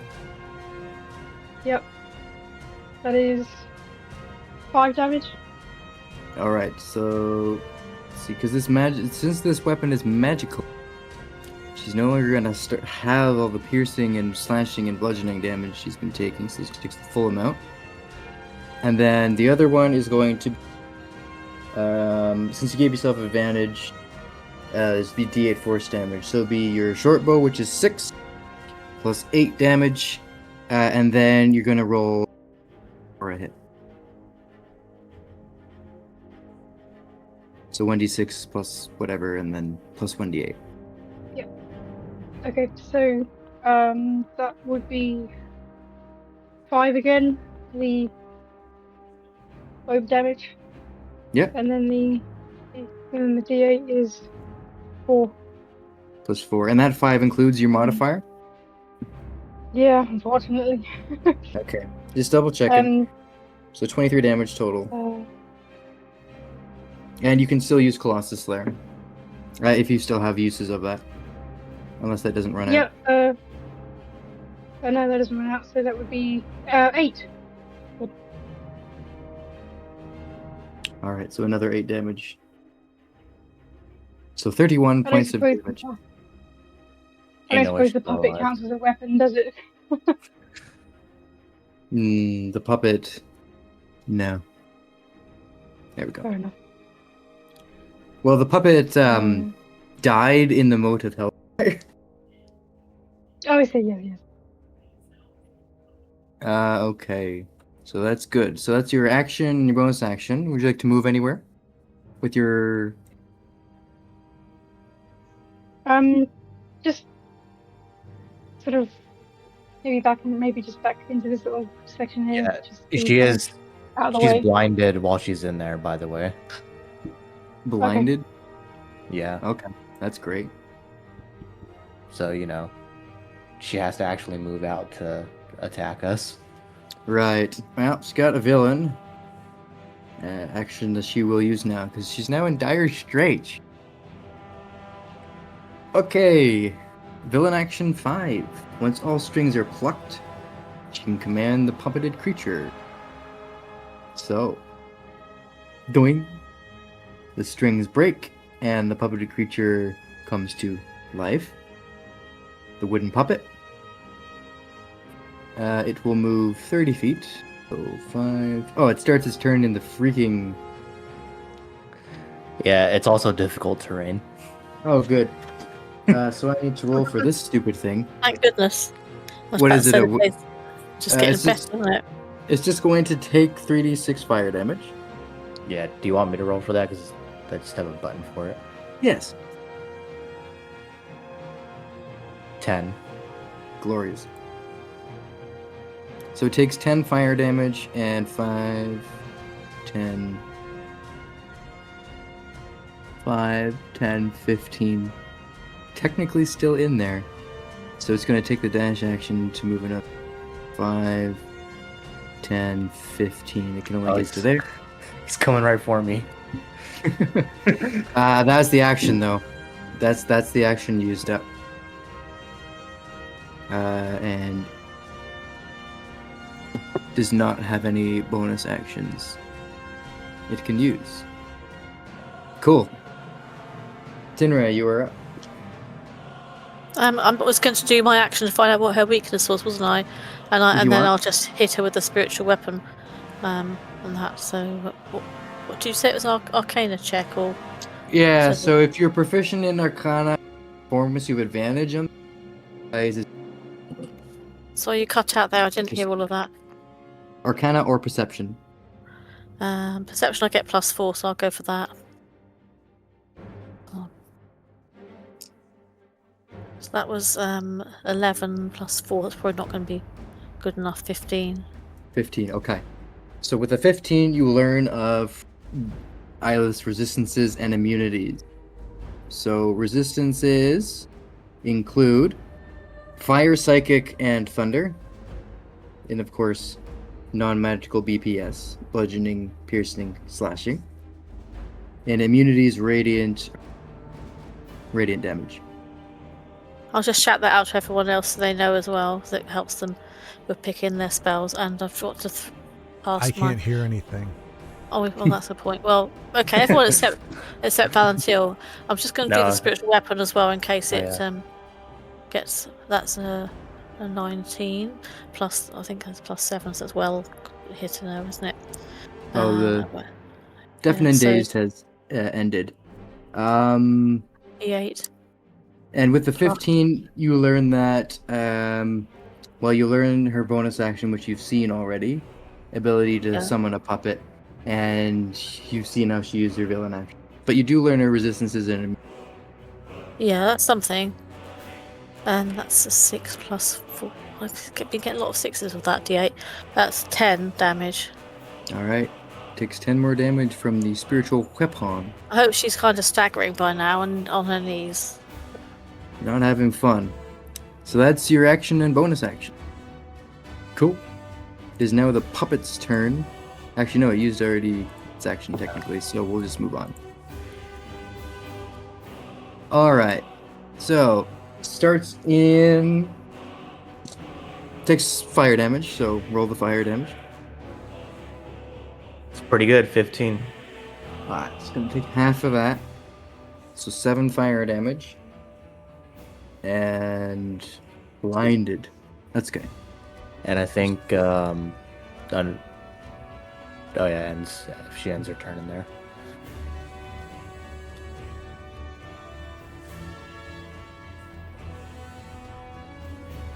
I think technically he's still in it at this point. So she's going to do it right here. Okay.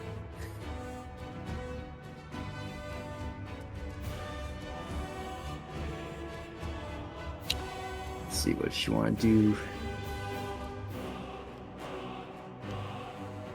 This will get you all out of the way.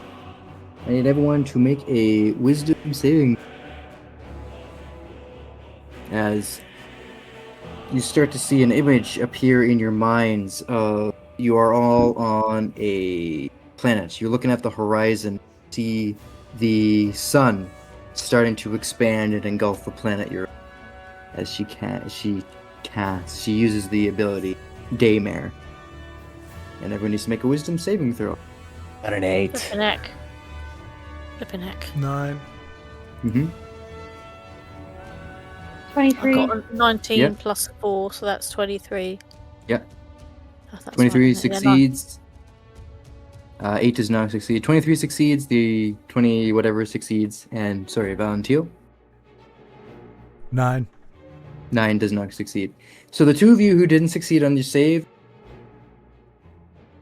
means you have to I get this. The sound's gone completely. Yeah, you cut out. how about now? Seems good. Yeah, you're back now. I'm like, I hope I don't get like terrified or something because it's literally my turn and I think I'm sure. I'm hoping we don't take any more bloody damage because I'm on 6 hit points. Yeah. Yeah. You will succeed on the save, so you're not frightened. Thank goodness. And there we go. So if you're not frightened, so if you are frightened, that just means you have to like run away from. Can't attack or anything. Yeah. You can't move willingly. You can't Fucking move willingly. You can't move willingly closer. You have disadvantage on ability checks and attack rolls while the source of the fear is within line of sight. And you can't move closer, but you can move away and attack with disadvantage still. Okay. So that's your action. Bonus action, summon another puppet, and that's as much as you can do.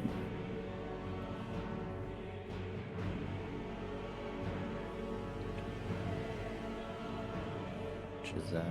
Sorry, did you say she's conjured up another bloody puppet? So she Yeah. can start doing the strings again? Oh, not that puppet. A tiny No. little puppet. Oh, right. Okay, thank God for that. I can take another one. Oh, dear. And going to try and lunge at Arnu this time. Not with a 3 on the dice. Just misses entirely and lands flat on his face. Okay. So that was the hag's turn. Okay. I gotta roll this. Okay. Verdan, it is almost your turn. Almost your turn. So she holds up the spear staff with one more lair action here.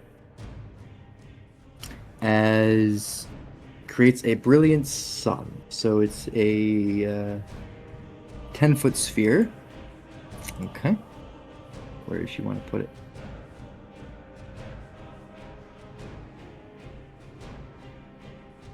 From her spear staff. So it's basically right where she is. So I'm going to do that. Oop, a square. When have you ever seen a square sun? There we go. So the sun emerges. I need everyone to make an intelligence saving throw.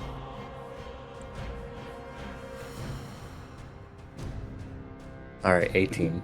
Yep, it succeeds. 21. 21 succeeds. 15 succeeds. 18. I don't know if I've got any pluses on that. I just need to And check. 18 does No, I haven't. succeed. 18 succeeds. So none of you have the blinded condition as the sun appears. Things are looking up, aren't they? But you can't do that. All right, Verdan, it is your turn. Okay, I'm gonna try to, even though, well, it's a Constitution save, so I'm gonna use the staff to cast Cone of Cold. Okay, as you attempt to cast the spell. Wait, who's frightened? Me. Make sure you mark it on your character sheet. Where do I mark that? So under conditions, active conditions, at the top of your page, in that little rectangular box beside defenses, resistances, and that kind of stuff. Yeah, I see it. So I can now see it on my screen over here, which is great. You attempt to cast this spell. It's the start of your turn. So because you were frightened, the secondary effect from Daymare is you take fire damage. You're going to take 4 points of fire damage, but you're resistant to it, so you're going to take 2 points of fire damage. Okay. And you're concentrating on the spell. I need a Constitution saving throw. 10 or 13. Yeah, 13's enough. Okay, so as you attempt to cast Cone of Cold, how are you lining this up? Let me get the draw tool. Shapes. So it's supposed to be like, I'm gonna need to zoom out because I forget it's like 120 freaking feet. 60. Oh, okay, 60. All right. I got you. Oh yeah, you got it. Okay. You have to angle it in a way where you're not going to absolutely decimate our new. Yeah. So Yes, please. I was trying to see if there was like a funny way I could do it, but no, I think I can only really catch her in it. Okay. Yeah, so like that. All right. Cone of Cold is a 5th level spell, and it has a vocal component. Okay.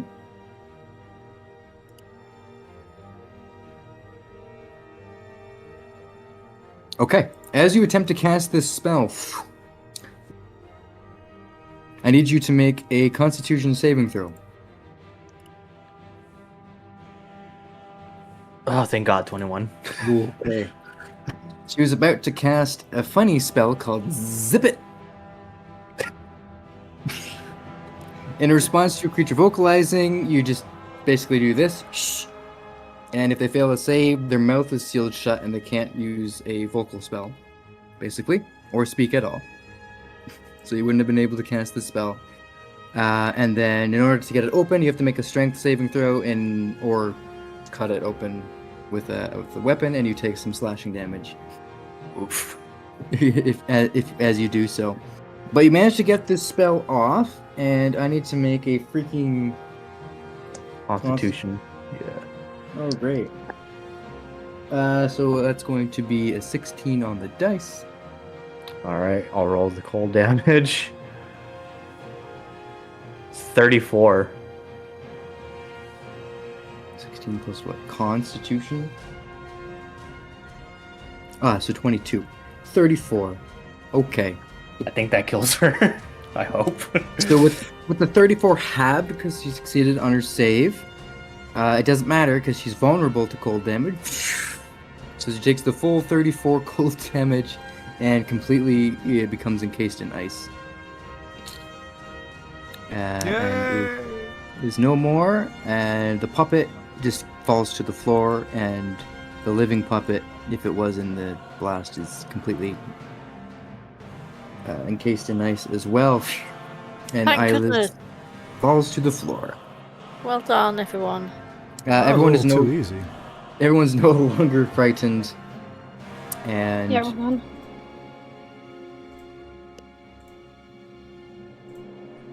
These hags and liches, getting tired of them. Mm-hmm. Yeah, just always, I mean, that's just one on her own, let alone if weren't there 3 of them? Can you imagine? Yeah, so this one was the manifestation of a fear of Thael becoming a witch and then becoming a powerful hag. Wow, so we're getting almost killed to work out her psychological hangups. I'm not liking this ball we're in. I think we just need to up and leave. This is no. She's not paying me enough to deal with her phobias and whatnots and what have yous. Right. Yeah. If only she didn't save on that Constitution, it'd be like 68 damage. Yeah. You'd Is be there anything even we can frozen. loot? Can we like loot anything off? I mean, obviously she's frozen, but can we take the spear away and stuff like that and loot? Yeah. Keep it. We could defrost So- it later. You can take her spear staff. Oh, let's see. What does she got? Armor. She got her wooden armor. Dude, who wants that? Ugh. It's literally armor made out of bark in the game. It's bark armor. I Which mean, would she's make- been wearing it. Who the heck wants to wear armor that's been on a hag? It would make you shave I'd easily. be happy to looten her staff just so that she, in case by some bad luck she comes back. Oh no, we're gonna shatter her or do something. We're not leaving here until she has no pulse or body. Alright, so she has her spear staff, armor, a bunch of little flowers and sap, and witchwood sap, and witchwood, and fey witchwood ivy and stuff like that, which I will deal with later. Does she have any healing potions on her? Anything Just not to named bulk witch. out our anything so we can sort of bulk out our supply. She does not have any healing potions on her person. Get rid of it. And the sun. The sun it was an ability that basically expanded over time, and once it got this big, something happened. Turned into a black hole. I don't know. Well, it expands and then engulfs all of y'all in like some fire and radiant damage, and then leaves behind a white dwarf star that she can then Casual. use. Yeah, This is like a Final Fantasy final boss here, for crying out loud. yeah. And then she could have turned that into an iron star and hurl it at somebody. Oh, we would have been dead by then anyway. Would have been long dead, but I just think the thing is as well. I mean, I think it's all someone's imagination. It's kind of a bit confusing, really. 'Cause you think, well, you can't really be killed by somebody's imagination. If you're part of it, imagination. if you're part of the imagination. You die in the dream, you die in real life. What? Exactly. Plot twist. Alrighty. And with that, you see all the ringing bells above the workbenches and where the hag's body was, all ringing about. Let me just, oops. Have any of the puppets that were people past victims, have they any of them reverted back to being human beings? Now they're all made out of wood. It was the doll that we had that thought about. Yeah. Well, By the way, no, that doll the humanoid who knows, puppet. is somewhere over there. But the doll got blasted by the cone of cold and the mote of fire and all that. The doll doesn't exist anymore. Oh well. Oh, nuts. Thing was creepy anyway. Yeah. Yeah. Oh, and get rid of that thing. Pretty sure it was All going right. to gnaw my fingers. Yes. So let me just end. Come back. Bam. So as the bells ring above, and you wonder what to do next, we can end the session there, unless you're ready, unless you want to just deal with the bells first. By deal with, it just means find the right one to ring.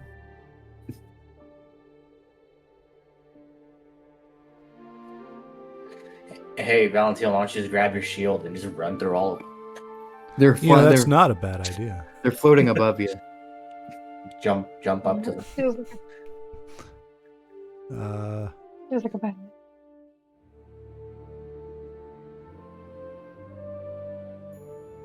Yeah, I think we can save it for next time. All right. So as the bells ring above, and you wonder which one of these is the bell that we have to ring in order to find the secret. The hag's body lies encased in ice on the floor. After a brutal, close encounter, you're all still standing. And we will leave the session there. Thank you, everybody.